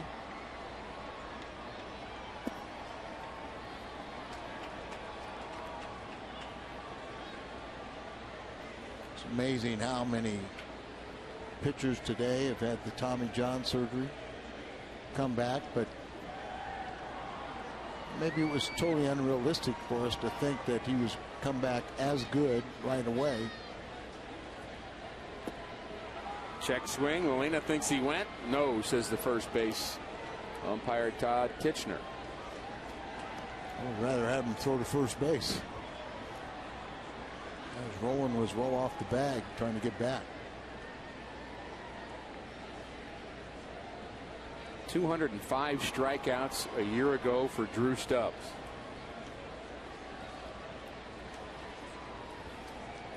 You know what Reggie Jackson's biggest contribution to baseball was? He glorified the strikeout. 12 so far this year for Stubs, and a ground ball handled on the backhand by Freese. Close play, and he got him. How about that play? David Freese helping out Kyle Lohse. Carlos Beltran after we stretch.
Zero for Cincinnati, and this is how the top of the 7th ended with David Freese on the backhand. And remember how Drew Stubs can really fly down the line, so he had to get, not only does he make a nice play, but get up from his knees and then gun out a speedy runner, and just got him at the wire at first base. Good look on our Hyundai Foxmo.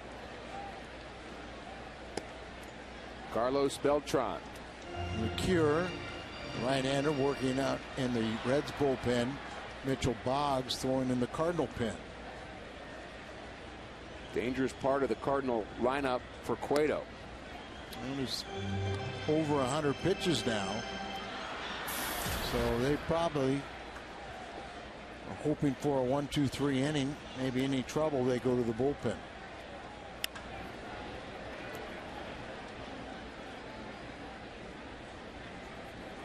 Out number 1 in the 7th. Our Nissan drive of the game is the Cardinal right fielder Carlos Beltran. Back in the first inning, Carlos hits the home run, his 4th of the year. Also his first home run in RBIs, batting left-handed.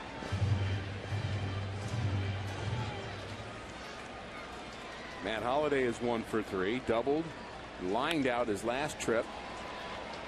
In on the hands a bit as he flies this one to center field. And he is retired on 1 pitch.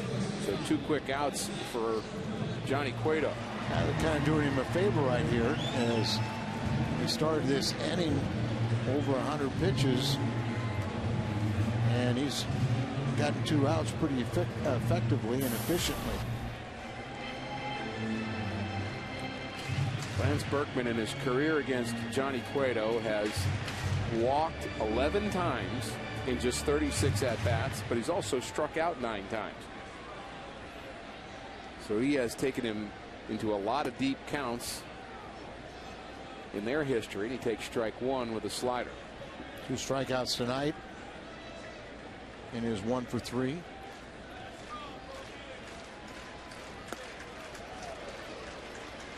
That's one thing about Lance. He'll make him work a little bit, try and get that pitch count up. And if he gets that right pitch to drive, he knows how to do that too. By today's standards, Cueto's going on fumes. A few decades ago, it used to be 120, 130 pitches was normal for a starting pitcher.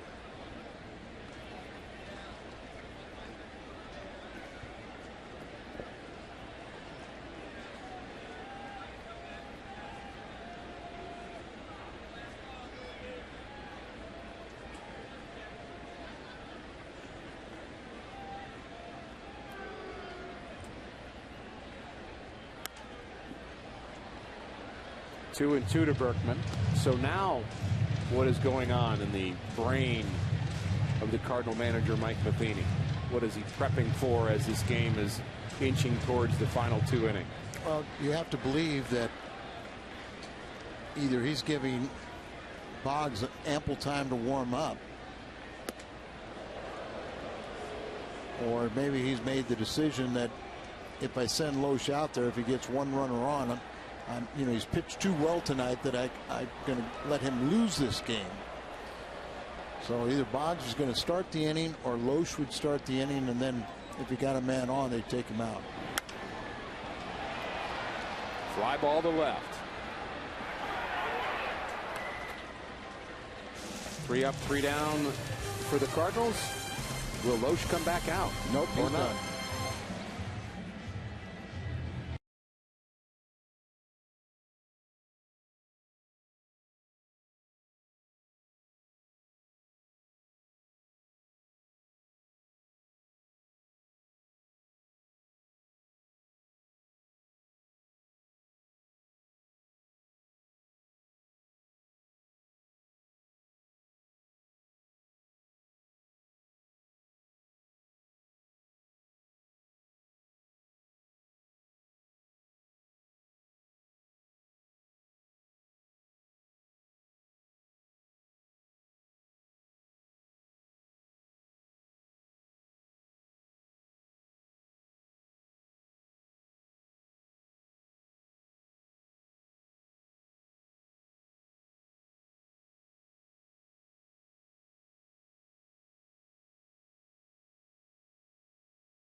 With our Bommarito Sports Update. Pat?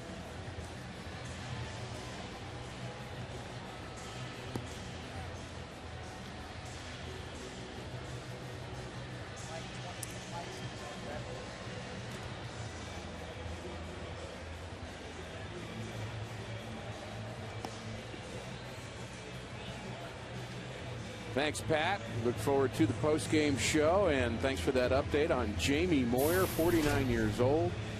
Al, be the oldest. How much fun is oldest pitcher to win a ball game at major level.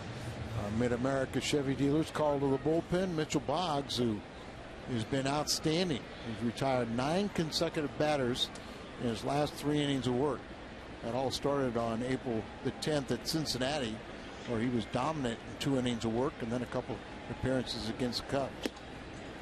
And he'll face Ryan Hannigan, a pinch hitter, Chris Heisey, who had the game winner in Game 3 of the series that the Cardinals played in Cincinnati.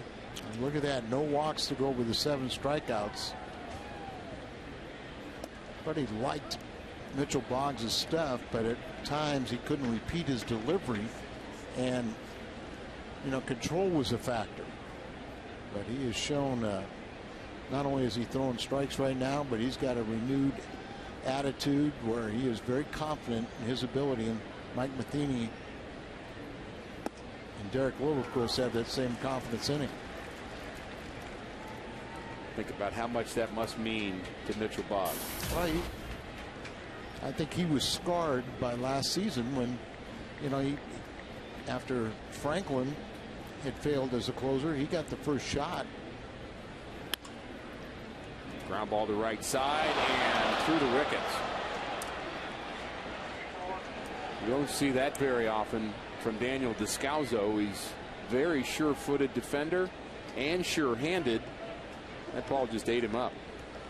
It's his 2nd error of the season, and we're going to have a pinch runner for Heisey. Excuse me, Hannigan, catcher. It's Mesoraco.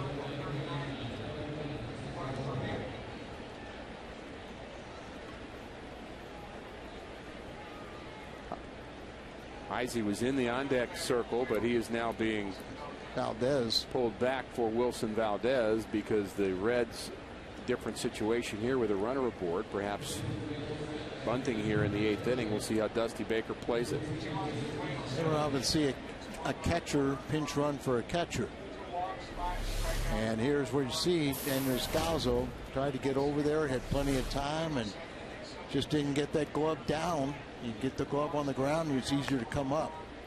But back to Boggs, and he tries to rush it, and he's not going to get anybody.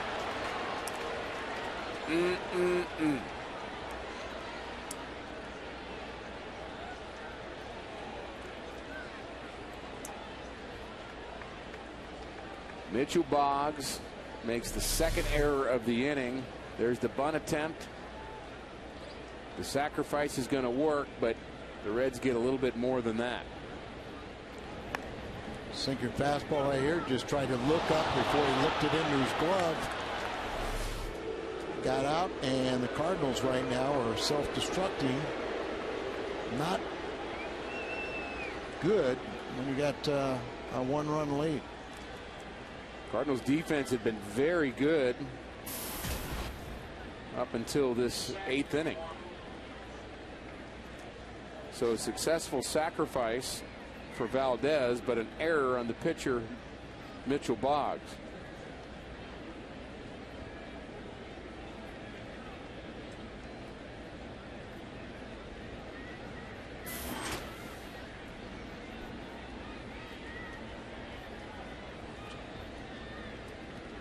Phillips has not hit Mitchell Boggs very well, so bunting here, and he takes that pitch outside, 1-0. So some tense moments for Mitchell Boggs, the Cardinals defense, and the Cardinals manager, trying to protect a 1-0 lead here in the 8th inning against the Cincinnati Reds. Showing bunt, Phillips showing bunt. Might get a good pitch to hit, but not sure that that would be the case all through the at-bat. 2-0. One thing that may be a factor here is Brandon Phillips is not running well because of his hamstring. Dusty Baker perhaps concerned about the double play, which you normally would not be concerned about with Brandon Phillips. He does run well. And the runner at second base is Mesoraco, the young catcher.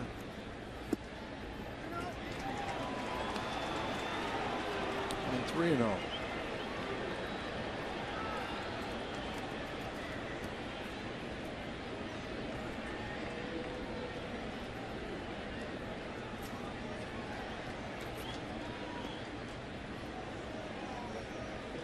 Cincinnati's had trouble scoring runs this year. The Cardinals trying to give him some help here in the 8th inning. There's a strike at the knees. 3-1 to Brandon Phillips. A couple of errors. Descalzo and the pitcher Boggs. Cardinals with some work to do here.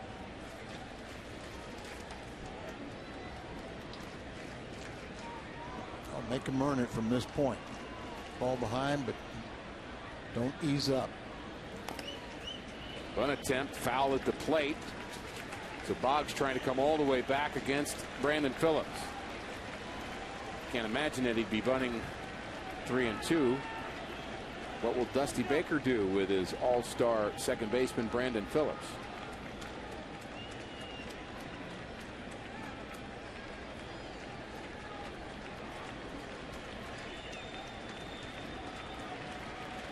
Boggs is set.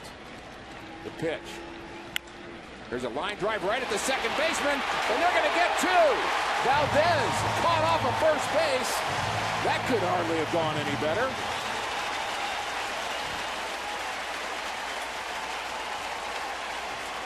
And Descalso made up for his error a little bit. Because you get 2 outs, but you still have the tie and run in scoring position out at second. But if you're Mitchell Boggs, you feel awfully good after this hard hit ball. Line drive. How about Berkman? He was reacting. Watch him backpedal right here. There's separation, so Descalso throws it, and then Berkman just kind of senses where that bag is, and they double him off.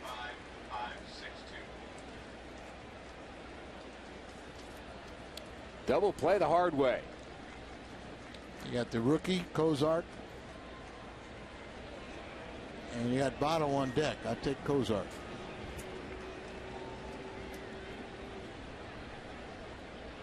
For his last 14. Line drive to left in the corner, and this ball is foul. Hey, loud strike. Way to go. But you're ahead in the count. That's what's going on in the mind of Mitchell Boggs. You just wonder if he can get there as quickly as you just did, Al. Well, you just sit there and you go, hey, I'm first pitch strike. Dusty Baker and the Reds are going, oh my gosh, that's how our season's gone. Just make sure you either get that ball a little further in that he pulls it even more, or change speeds away. There's a line drive base hit to right. Beltran bobbles it in right. The run will score. And the Reds have tied it here in the 8th inning, and Kyle Lohse will not go to 3-0. Mike Matheny will go to the left-hander now with Votto and try and keep it. Beltran, boy, you could just see that there's going to be a play at the plate, but it took a funny hop out there in the grass and just kind of bounced away from him a little bit, and he misconnected. If he would have caught that ball cleanly with Mesoraco running right there, it would have been a good chance the Cardinals and Beltran could have thrown out a second runner.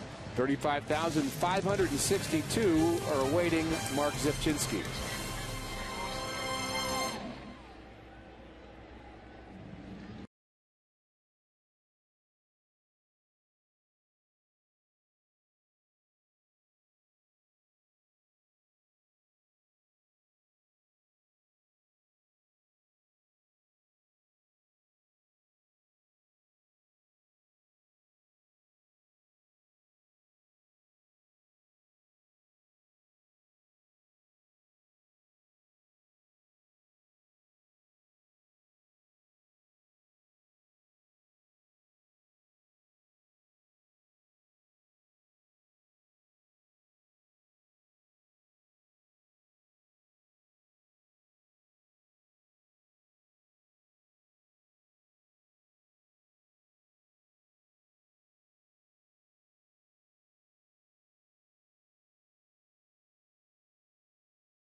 The booth question comes from Jeff in South City, and he wants to know, he's asking you, Al, what do you remember about facing the Big Red Machine? Oh, they didn't stop hitting until they turned out the lights. You know, there was just an awesome offense. You know, Pete Rose, the all-time hit leader, you really didn't worry so much about him because if he got a hit, it was usually going to be a single. George Foster had holes in his swing even when he had 50-plus home runs back in '77, was nationally, you know, MVP. And me being a left-handed pitcher and Joe Morgan being a left-handed hitter, remember those were back in the days where he won back-to-back MVPs. He just wouldn't swing at a pitch out of the strike zone. So if anyone, he would probably be the toughest for me because I like to get ahead and then not throw another strike. Johnny Bench, you respect, a great power hitter, but you know, he's a Hall of Famer because of his defense and his home run hitting. But you know, he wasn't the best average hitter. Griffey Jr., you know, Dreesen, you know, you just go on. Geronimo was, you know, kind of a weaker hitter, but they had a lot of thunder, and there was a reason why. They were outslugged most opponents, and they had a very good bullpen. And a lot of guys that would be down there that would always be 70, 80 appearances every year. Joey Votto would fit in just perfectly with the Big Red Machine. He's the batter at the plate, dealing with that slider from Mark Zepchinski, 1-2. And the biggest thing is I can't say anybody how good one of those hitters are, because what if I had to face them in an old-timers game? They'd have an unfair advantage against me. So yeah, be careful.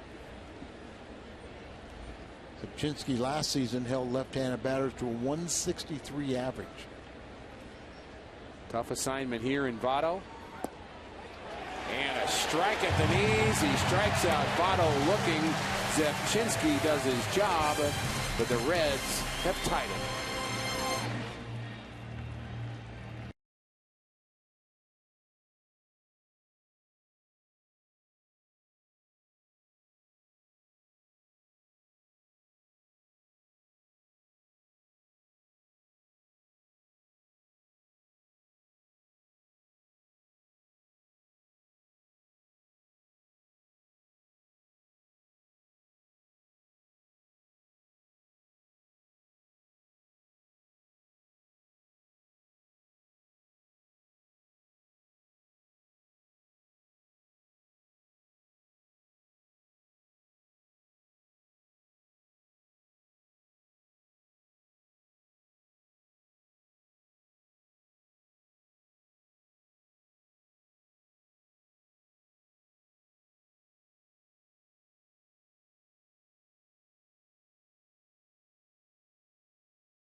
The story in game one, Cardinals and the Cincinnati Reds. Kyle Lohse outstanding, 7 shutout innings. Johnny Cueto almost as good. Carlos Beltran a home run. The Reds tying it in the 8th inning thanks to a couple of errors. The Cardinals set the hit here in the bottom of the 8th with David Freese, Yadier Molina, and John Jay. And they'll face the Reds reliever Logan Ondrusek. 6 games, doesn't have an ERA yet. And we've seen him good and we've seen him not so good. Yeah, he made his Major League debut against the Cardinals last season. He leads the staff with those 6 appearances. He had a .323 ERA in 66 appearances last year.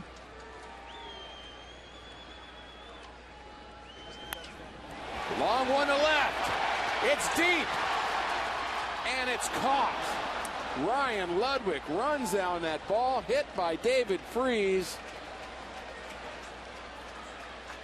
Just didn't quite get under it enough. A little cooler night, just didn't carry, but sure looked good coming off the bat. As instead of going the opposite field, he kind of pulls this to left center. And we saw Ryan Ludwig is a very good outfielder, and he just went after that one and just reached up the last second and brought it down. He did go a long way to get that ball. Yes, he did.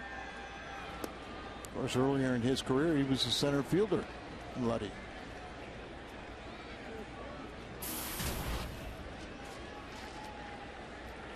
Molina bats with one out. Big swing by Molina. Cardinals are not getting cheated here in the bottom of the 8th.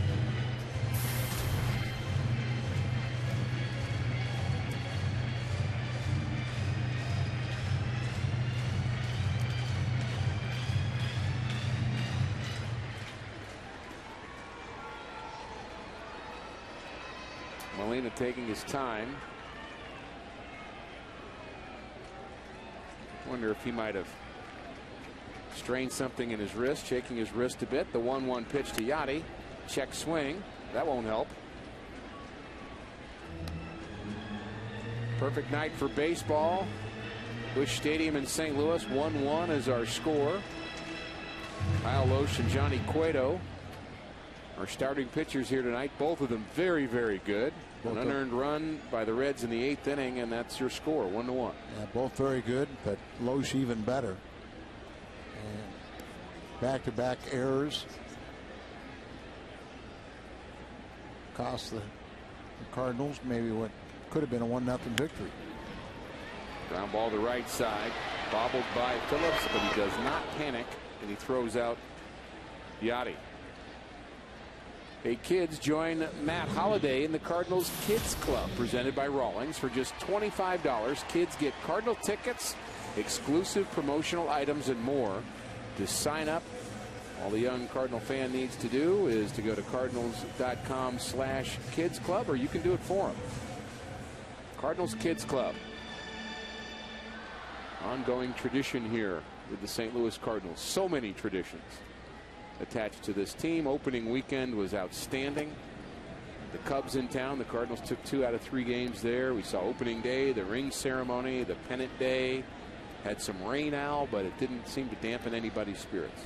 Not at all. Just spectacular. No one does opening day ceremonies better than the Cardinals. And just thinking about Bobby Valentine, how long will he last in Boston?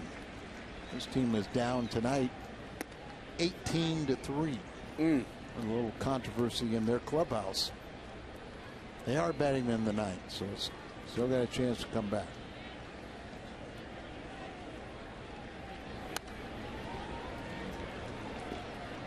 I've seen Texas lose games late, but I don't think they're going to lose this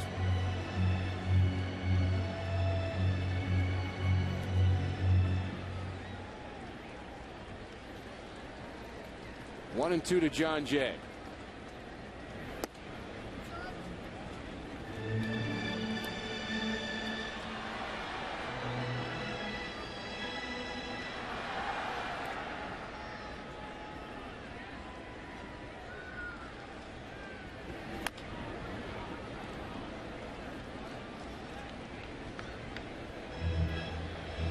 John Jay with occasional power. Cardinals have gotten home runs from unlikely sources.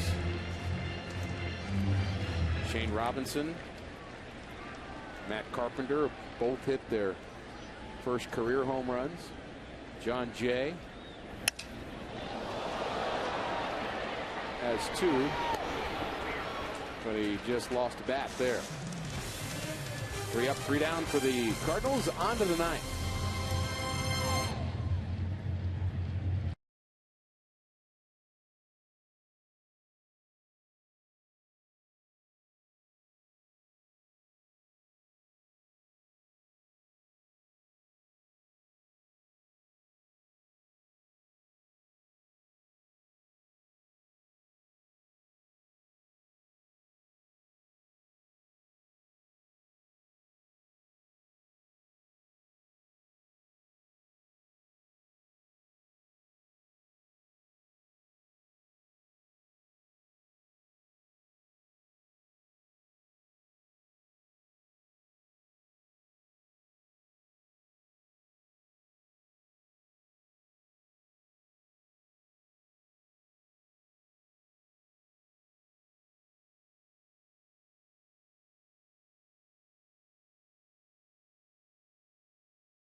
Up after the game on the post-game edition of Missouri Lottery Cardinals Live. Pat Paris and Cal Eldred are at Lumiere Place. Kyle Lohse brings the heat. They'll break it down. Jamie Moyer making history in Colorado tonight. Plus, we'll have Mike Matheny's post-game thoughts as well. That and more. Look at Scrabble as he stays on to pitch tonight. Then we go back to the booth and Rick and Al, guys.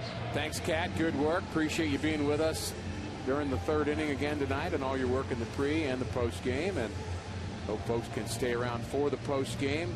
A lot to break down in this one, and there's a lot more decisions to come. 1-1, top of the ninth inning. Zepchinski getting some extended work. He struck out Joey Votto to end the eighth inning, and he has Roland, Bruce, and Ludwig in the ninth. You might only face two batters here. Scott Rowland and then the left-hand hitting Bruce, and then bring Salas in to face Ludwig. Scott Rowland, one of only 3 major leaguer third basemen to produce at least 2,000 hits, 500 doubles, 300 home runs, and 1,200 RBIs.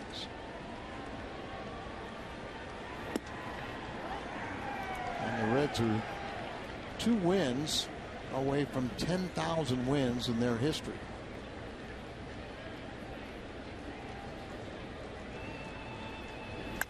Ground ball handled by Zepchinski. And he lollipops it over the head of Lance Berkman. Might want to work on that throw. We did PFP for 6 straight weeks, every day, and you give me that throw? I think Jose is going to take Mr. Zepchinski to the woodshed later, but don't do it now. He's got another out to get. There's Jose in the background. Not too happy. Oh, boy. He's still not happy about that. No, I mean, we kind of laugh about it, and then Zepchinski will tell you it's not a laughing matter if it would have been safe in a tie ball game.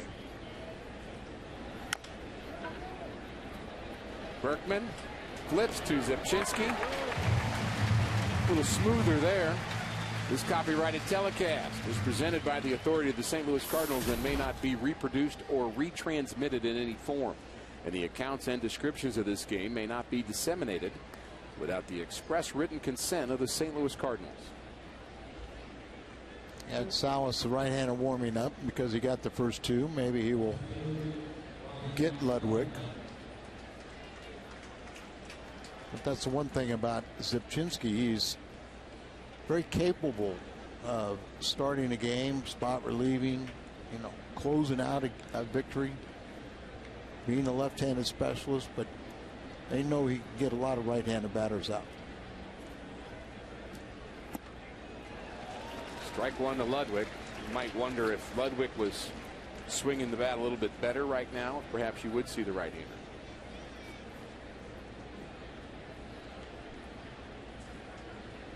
It's also it's early, and there's guys in that bullpen that need work, and it wouldn't hurt Zepchinski to stretch out a little bit. Pitcher finished up the 8th inning with getting the final out via the strikeout of Joey Votto, and have a 1-2-3 here tonight.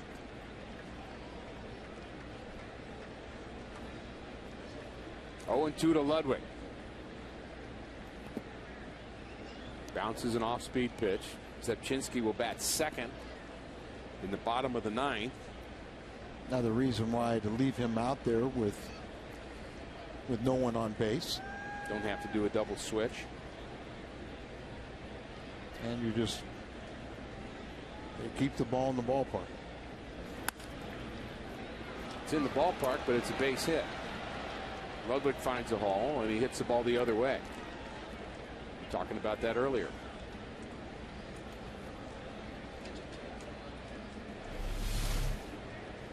Molina is set up inside, and the ball is outside, and there you see him that head right down on the swing and just shoot it to the opposite field. Good piece of hitting. Salas is coming in. Zepchinski will have to go talk to Jose Oquendo now.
On in relief of Mark Zepchinski.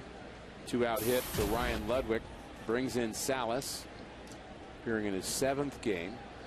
Staff leader in those appearances, and kind of reminiscent to the game in Cincinnati, the final game of that series, when Zepchinski left the runners on and Salas came in and gave up the game-winning hit. Let's hope that history changes itself. No double switch employed here for Matheny, so he'll just finish off this inning as he's set to bat second in the bottom of the 9th. He's fouled back off the bat of Drew Stubs, who's 1 for 3.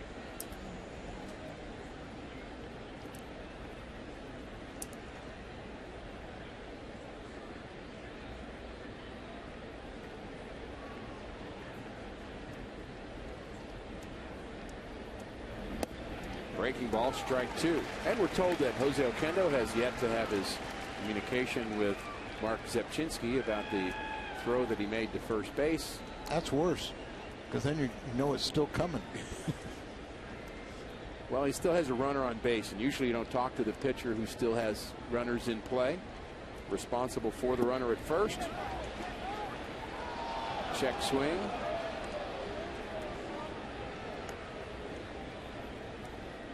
A rarity to this point that Stubbs doesn't have a strikeout yet. Came in with 12 strikeouts and 36 at bats. 1 for 3 tonight. Playing very deep in the outfield. There's your Baker's dozen. Strikeout number 13 on the season for Stubbs. The Cardinals with a chance to win it in the 9th.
And by the state of Missouri Tobacco Quit line. Call 1-800-QUIT-NOW. Cardinals with a run in the 1st. The Reds with an unearned run in the 8th. Cardinals batting in the bottom of the 9th with a chance to win it. Daniel Descalzo, 1 for 3, will lead off. Logan Ondrusek is on in relief of Johnny Cueto, who was good. Kyle Lohse was better. 2 errors in the Cardinals' 8th, counting for the Cincinnati Reds run. That was Descalzo who made the big crucial error to lead off that inning. And then Boggs messed up a bunt play for consecutive errors to start the 8th inning. Double play ball, line drive to Descalzo, but then the base hit.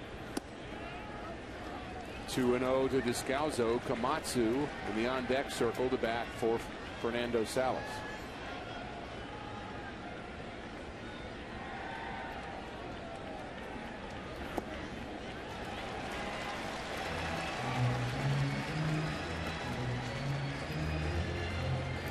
Eric Komatsu, the Rule 5 pickup.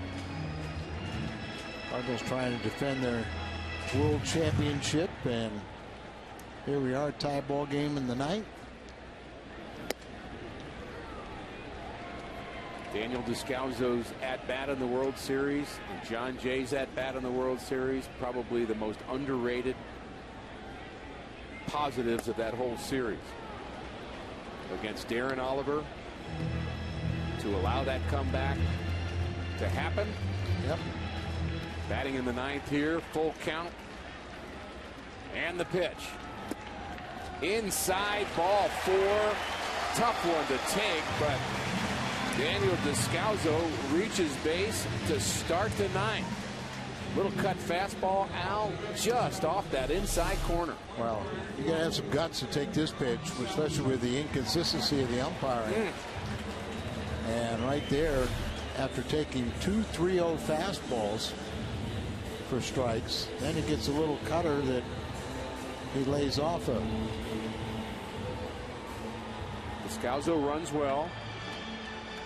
Eric Komatsu, who's never played above A ball or double A, never played above double A, the Rule 5 selection right here.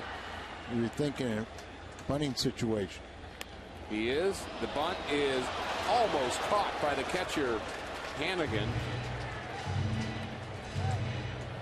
Actually, Mesoraco, who pinch ran for Hannigan. Mesoraco was someone prospect in their organization, rated as the top defensive catcher in the International League. His momentum had him going a step forward before he could pick up the ball and react and try and dive back for it. So new life for Komatsu.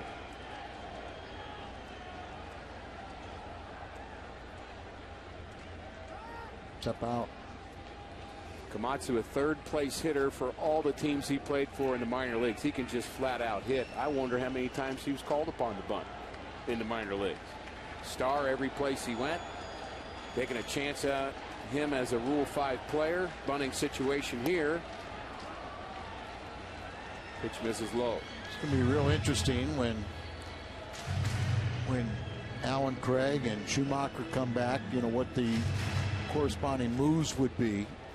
And you could say that when Linebrink coming back, you know, what they're going to be. You know, you could, when you have a Rule 5 player, he has to stay on the Major League roster entire year. Hit and run. Employed by Mike Matheny. Like seeing that, don't you? Sure do. Okay. Watson would have to be clear waivers before the Cardinals could set him down, and that wouldn't happen. He's shown enough. But I guess, you know, one of the things is they really like him offensively, but is he going to be an impact player? Is he going to be more than just a singles hitter and an outfielder that can play all 3 outfield positions, but would be maybe a 4th outfielder? Komatsu strikes out. Doesn't get the bunt down. Does not execute the hit and run, and swings through the high fastball. Well, that's it. You know, you've got to get that bunt down when you're called upon, and it's a tough assignment when you haven't played above Double A, but it's a numbers game now.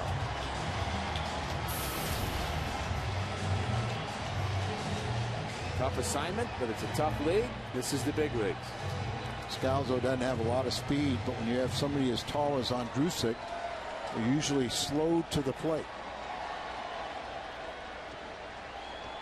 More of a smart runner than a fast runner. Correct.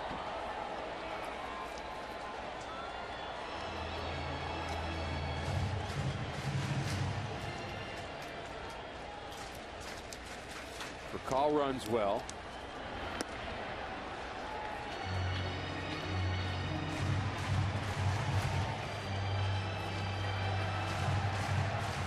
There's been 3 steals off this catcher, Mesoraco, and they have all been successful. As I said, somebody as tall as Andrusic, usually slow to the plate. Kendall really flashed a lot of signs. Chris Maloney, the first base coach, talked to Daniel Descalzo. What does Mike Matheny have in mind? where he did a slide step, but it's my experience that that is a great advantage to the hitter. When a pitcher slide steps, they usually just don't have the same command. They're kind of rushing to the plate. A lot of times the ball doesn't go where they want it, and it's usually up a little bit easier to hit.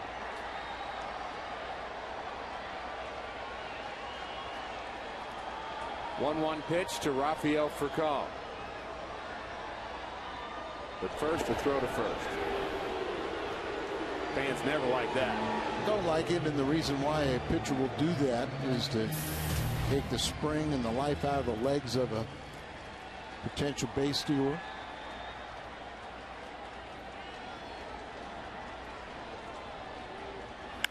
Ground ball to the right side, over the head of Otto and in the right field. Descalso is headed to third. And the Cardinals with runners at the corners in the ninth.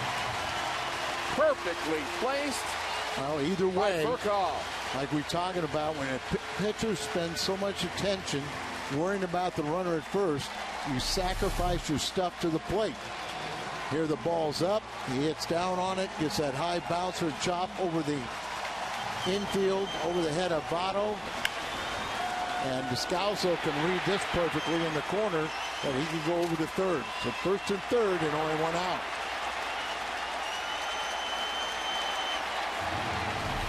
Not a lot of reaction, but just enough, isn't it?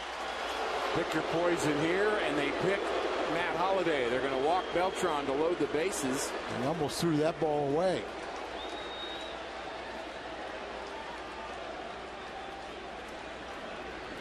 And that one. Another high throw. I'd be ready if I was Daniel Descalso at third. Absolutely. 3 for 8 and a home run when Matt faces Andrusik. And now he's waiting to jump and he throws one down. Dusty Baker has no one warming up at this point, so it's all Holliday and Andrusik.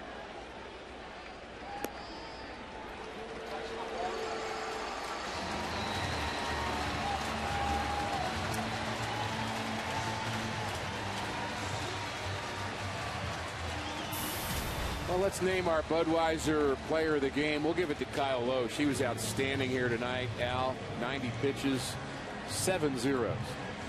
You know, Kyle's pitched a lot of great games for the Cardinals, but I don't know if one could have been much better.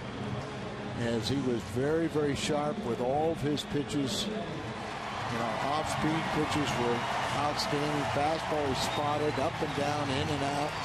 And I just loved the way he was on that mound. He was very, very confident in himself, and it showed the way he pitched. 35,000 plus fans on their feet here at Busch Stadium,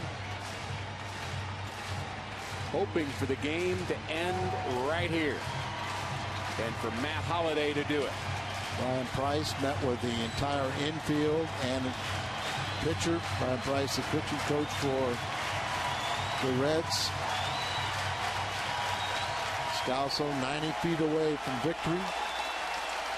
Stay out of the double play.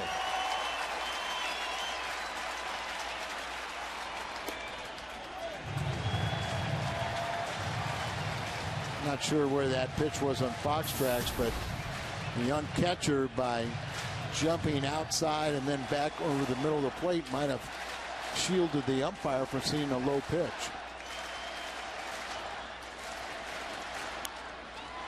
Popped up on the right side. Votto over towards the Cardinal bench. Makes the play.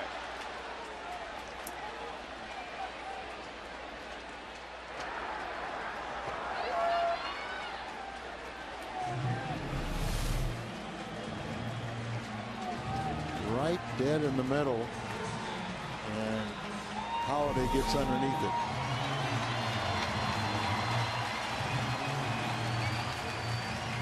So Lance Berkman with a chance to be the hero of the night. Remember his batting eye also.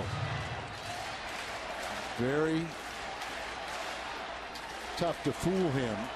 Doesn't chase any pitches.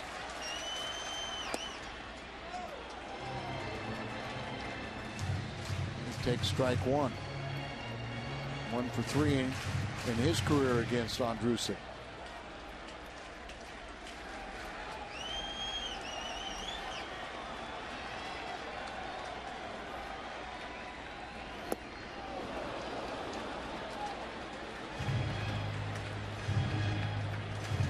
Our sinker runs at 0-2.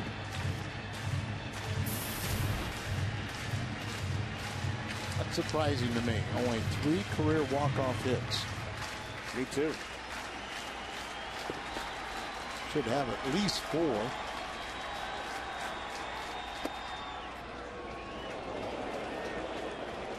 Hit by pitch would help.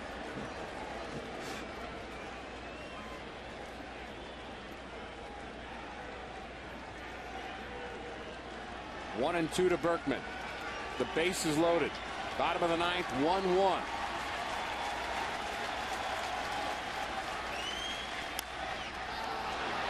Popped him up. Votto squeezes it. And we're going to the 10th.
Cardinals were not able to score in the bottom of the 9th. They had a runner at 3rd with just 1 out, but Matt Holliday and Lance Berkman both popping out to the right side.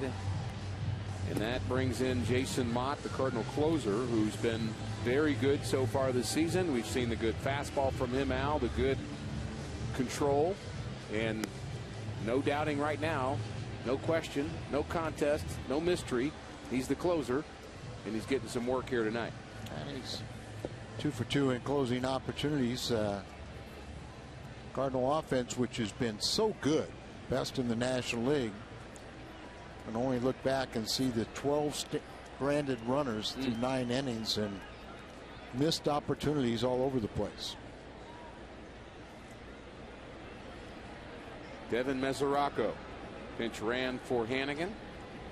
Takes his first plate appearance and fouls the first delivery off from Jason Mott. It's interesting where this young man was rated as the top prospect in their organization. I've seen publications that say he's going to have trouble hitting and he can catch defensively, and I've seen the other publications say the opposite. Well, he hits a little bit here. Leadoff base hit. 7th hit of the night for Cincinnati.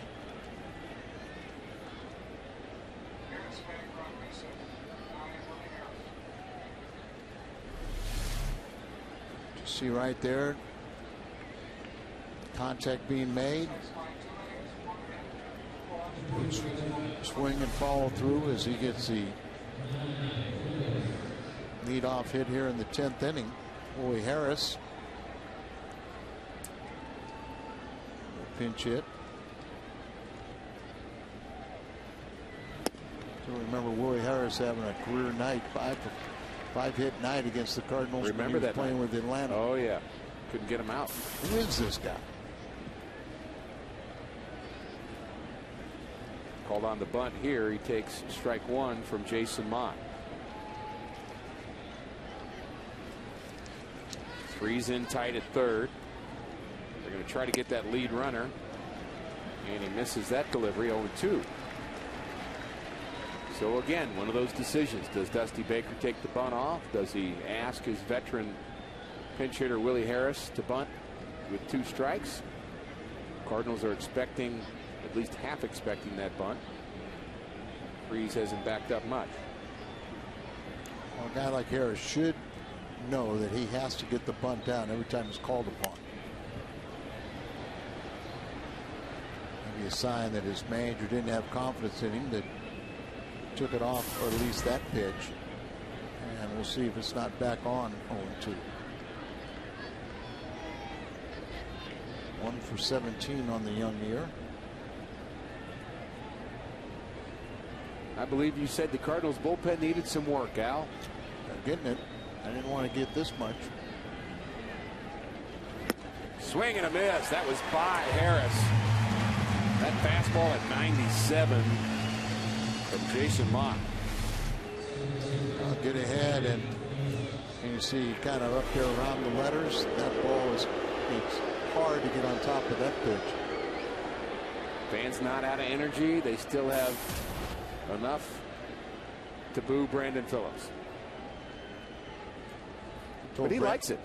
I told Brandon I was going to ruin his trip to St. Louis, because I was going to tell everyone what a nice guy he is. They wouldn't boo him. And he goes, "Oh, I like boos." But he is really a nice young man. Very talented player, too. The boos come from the brawl, where he kind of was the instigator with some Twitter comments, and then kind of when he came to the plate, he kind of tapped Molina's shin guard like, "Hey, how you doing?" Molina didn't like it. Let that be a lesson to you, Al. Be careful what you tweet. Well, I've really taken it to heart. I can tell. I've realized that it's pretty. You can't make a mistake if you never tweet. But he takes an entire family, of Reds fans to spring training every year, and all expenses on him. Swing and a miss. When we were in Cincinnati a couple years ago, some young boy tweeted to him and said, "Hey, I got my Little League game tonight." And the Reds had a day game, and he showed up, signed autographs for a couple hours. And I know there's times where he's tweeted, "I'll be in the lobby at such and such." He doesn't drink, and so he was on the road, and he sat there in the lobby and entertained Reds fans or whoever wanted to talk with him for a couple hours also. You are trying to make us like him. I did it before he signed his contract, is what my thought process was, but now that he's signed for 6 years, he's the enemy booing. 0-2 the count.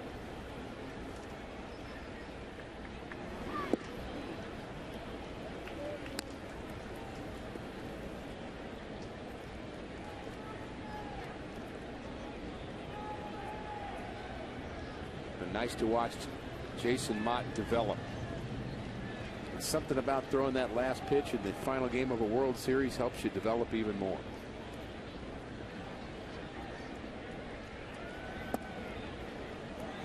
No doubt about that, but Ricky, we both know how tough it is to develop secondary pitches at the major league level. And doing it when he kind of doing it as a closer, and there you see a guy that closed out the 2006 World Series. And on opening day here, we had the gentleman that closed out 67 and 82. Bruce Sutter. And how about Sutter doing it with a fastball against Gorman Thomas? Not his famous split finger. Many kids dream of that. I think they got room. Well, I guess looking at that, they probably don't have room for one more now. They have to build an extension on that World Championship area out there to fly one more. They'll find a way. Yep. 2-2 to count. Now 3-2. It didn't look like he finished that pitch very well. Now count is full to Brandon Phillips. Do you run Devin Mesoraco? He's a catcher, but he did go into pinch run for their starting catcher tonight. He is going. Swing and a miss. The throw to second. You're not going to get there. Descalzo runs him down. Strike him out. Throw him out. Run him down. Tag him out. Double play. Bottom of the 10th is next.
A 3-game series with Cincinnati. Hometown hero, World Series hero. David Freese will bat first for St. Louis here in the 10th. And the new pitcher is Sam LeCure.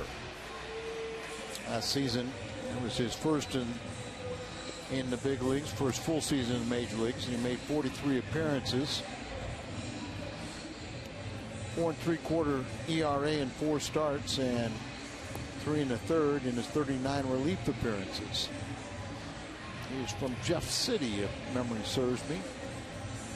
I know he's a Missourian.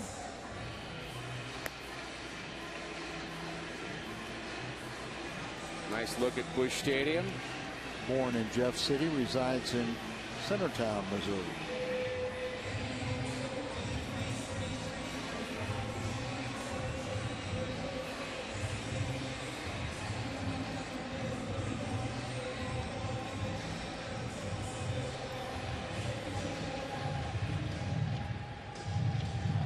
You mentioned the Cardinals have had trouble finding that offense.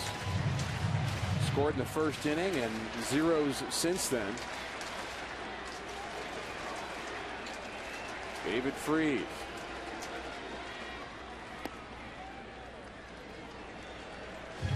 A long drive to left field in the 8th inning. Just didn't quite carry. That was with Logan Andrusik on the mound. He's 0 for 3 with a walk.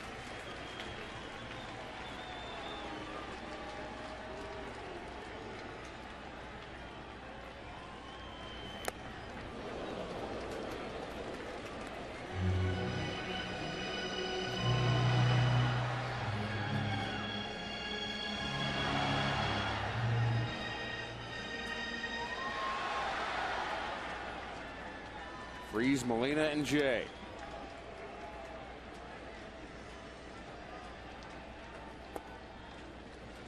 Plenty of weapons left on the Cardinals bench. Komatsu pinch hit in the 9th. The only bench player Mike Matheny has used.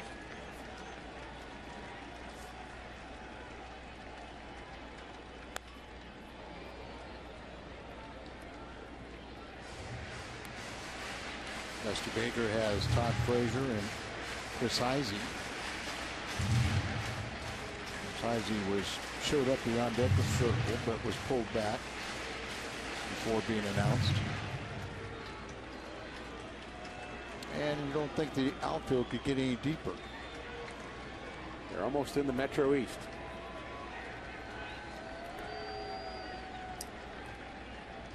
Two to Freeze. Watch out.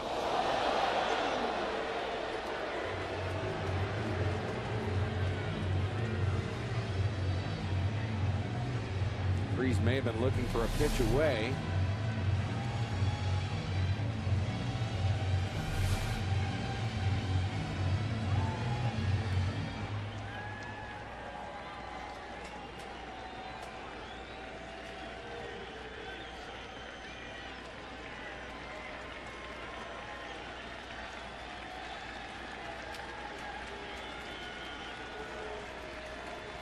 Full count to Freeze.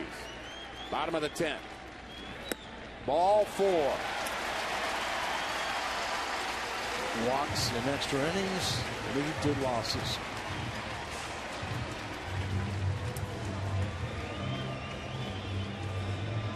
Dusty Baker. 19 years as a major league manager. Mike Matheny 0. Pinch runner Tyler Green, who led the Cardinals in steals last season, was 11 for 11, and over his career has never been thrown out. He's 16 for 16.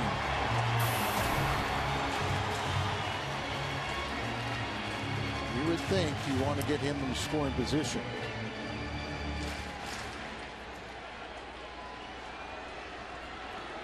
Molina very good with the bat.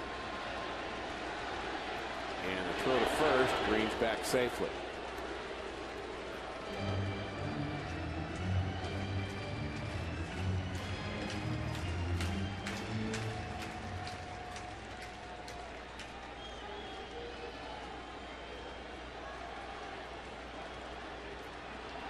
Good lead for Green.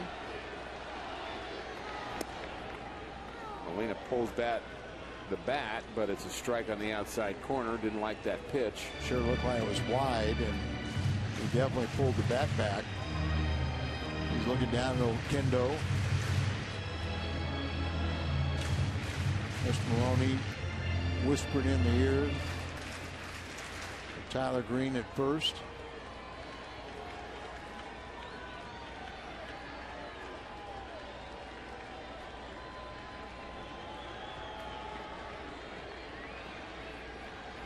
One attempt back to the mound. McCure has it. Can't get Tyler Green because of his speed.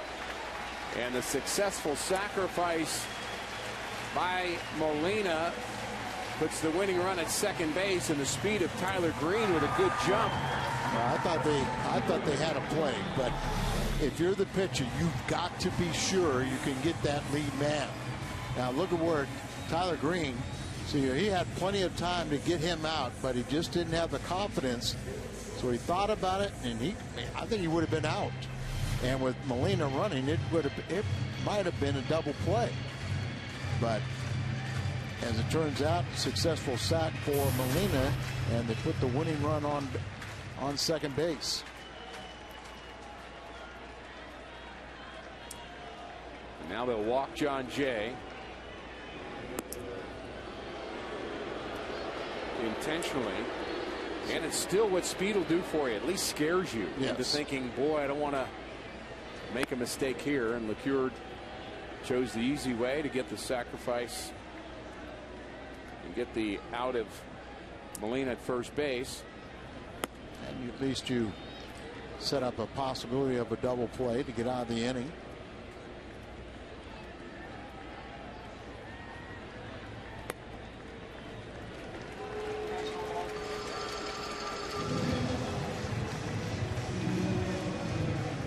So good speed at second base and Tyler Green. John Jay doesn't matter. He's the runner at first. And got Marshall, their closer, warming up. And they signed Ryan Matson to be their closer, but before the season starts, Bray and Bray, the left-hander. Hernando, the right-hander.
Ryan Madsen was signed to be the closer here in Cincinnati.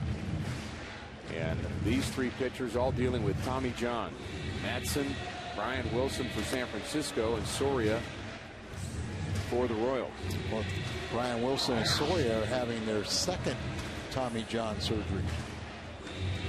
So Bill Bray will come in here. Will inherit 2 runners on a first and second and 1 out. Pitch an inning and a third. Seemed like he did most of that against the Cardinals. So Daniel Descalzo with a chance to win it here.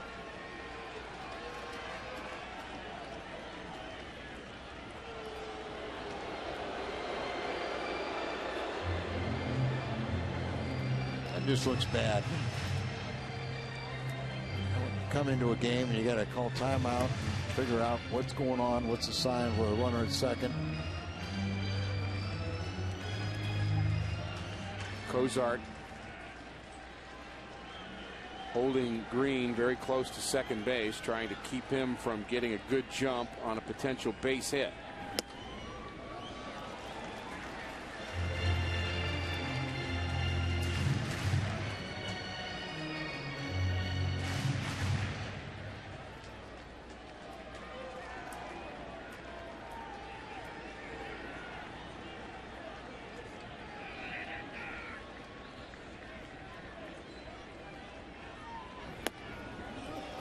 Bill Bray has pitched in 3 games.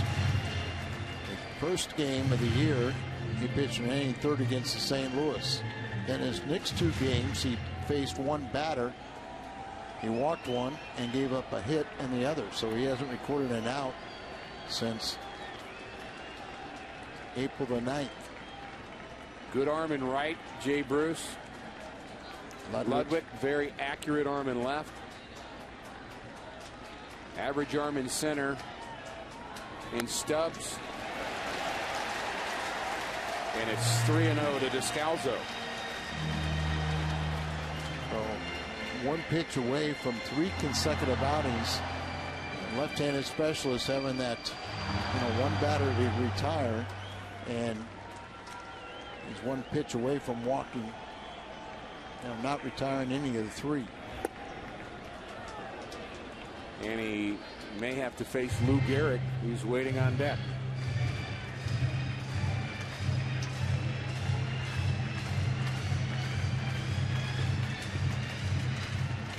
Mike could change, go to Wally Pitt.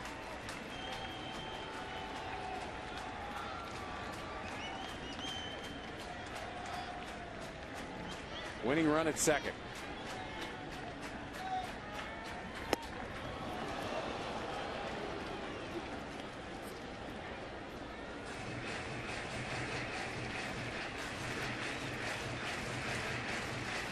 Daniel, who really hit left-handers pretty well last season. But we've seen that front shoulder fly open a few times this year.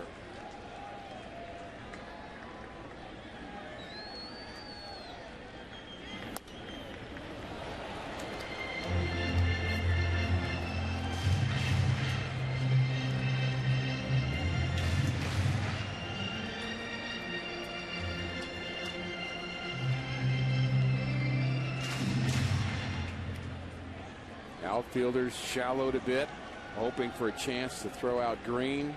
Cozart pinching Green in at the bag. He represents the winning run for St. Louis. And it's ball 4.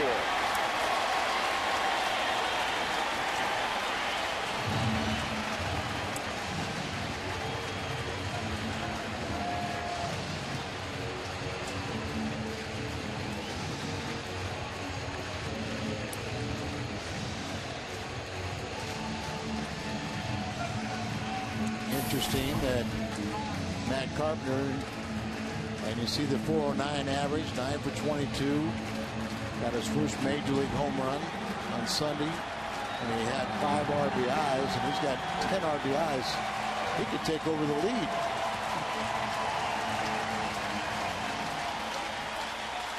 Did have the right-handed bat of Shane Robinson or Tony Cruz, the backup catcher.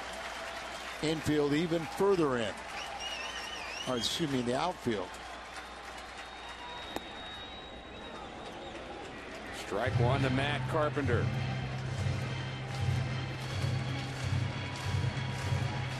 They've shown that he hangs very well against lefties.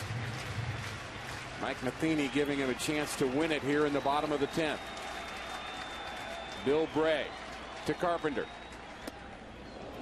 He had almost hit it. You can only train your mind to let that ball hit you. They're just natural reflexes. You got to flinch a little bit. You tried to turn into it, but the last second you kind of, wait a minute, this guy's throwing 90 miles an hour. That's going to hurt. Spin away. Crowd on their feet again. They were disappointed in the 9th, hoping for better in the 10th. Good swing there. Cardinals through 9 innings have been stranded 12, and they have 3 more sitting out there. Look at numbers for a homestand. 7 for 12.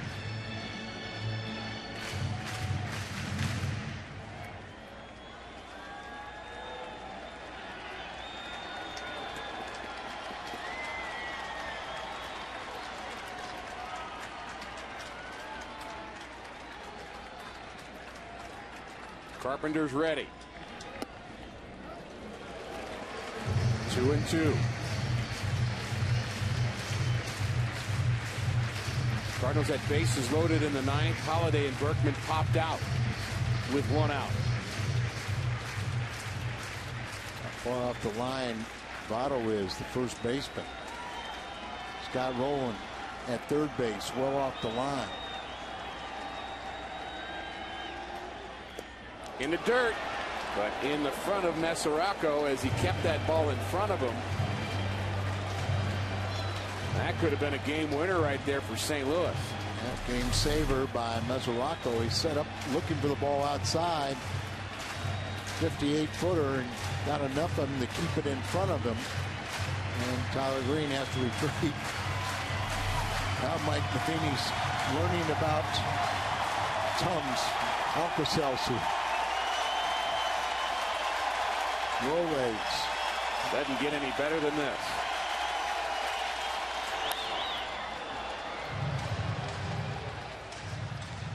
And now we get to do it again. Full count, bases loaded, bottom of the 10th.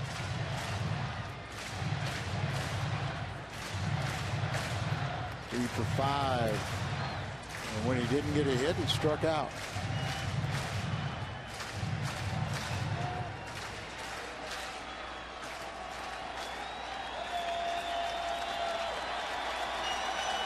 Game on the line here.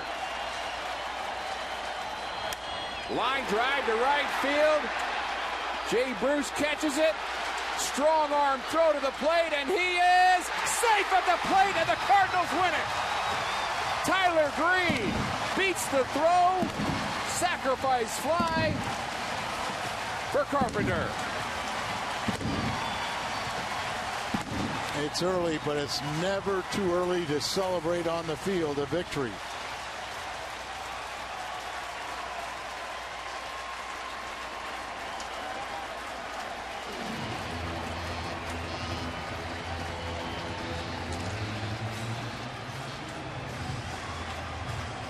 Kind of a mild celebration right there. They act like they've done it before.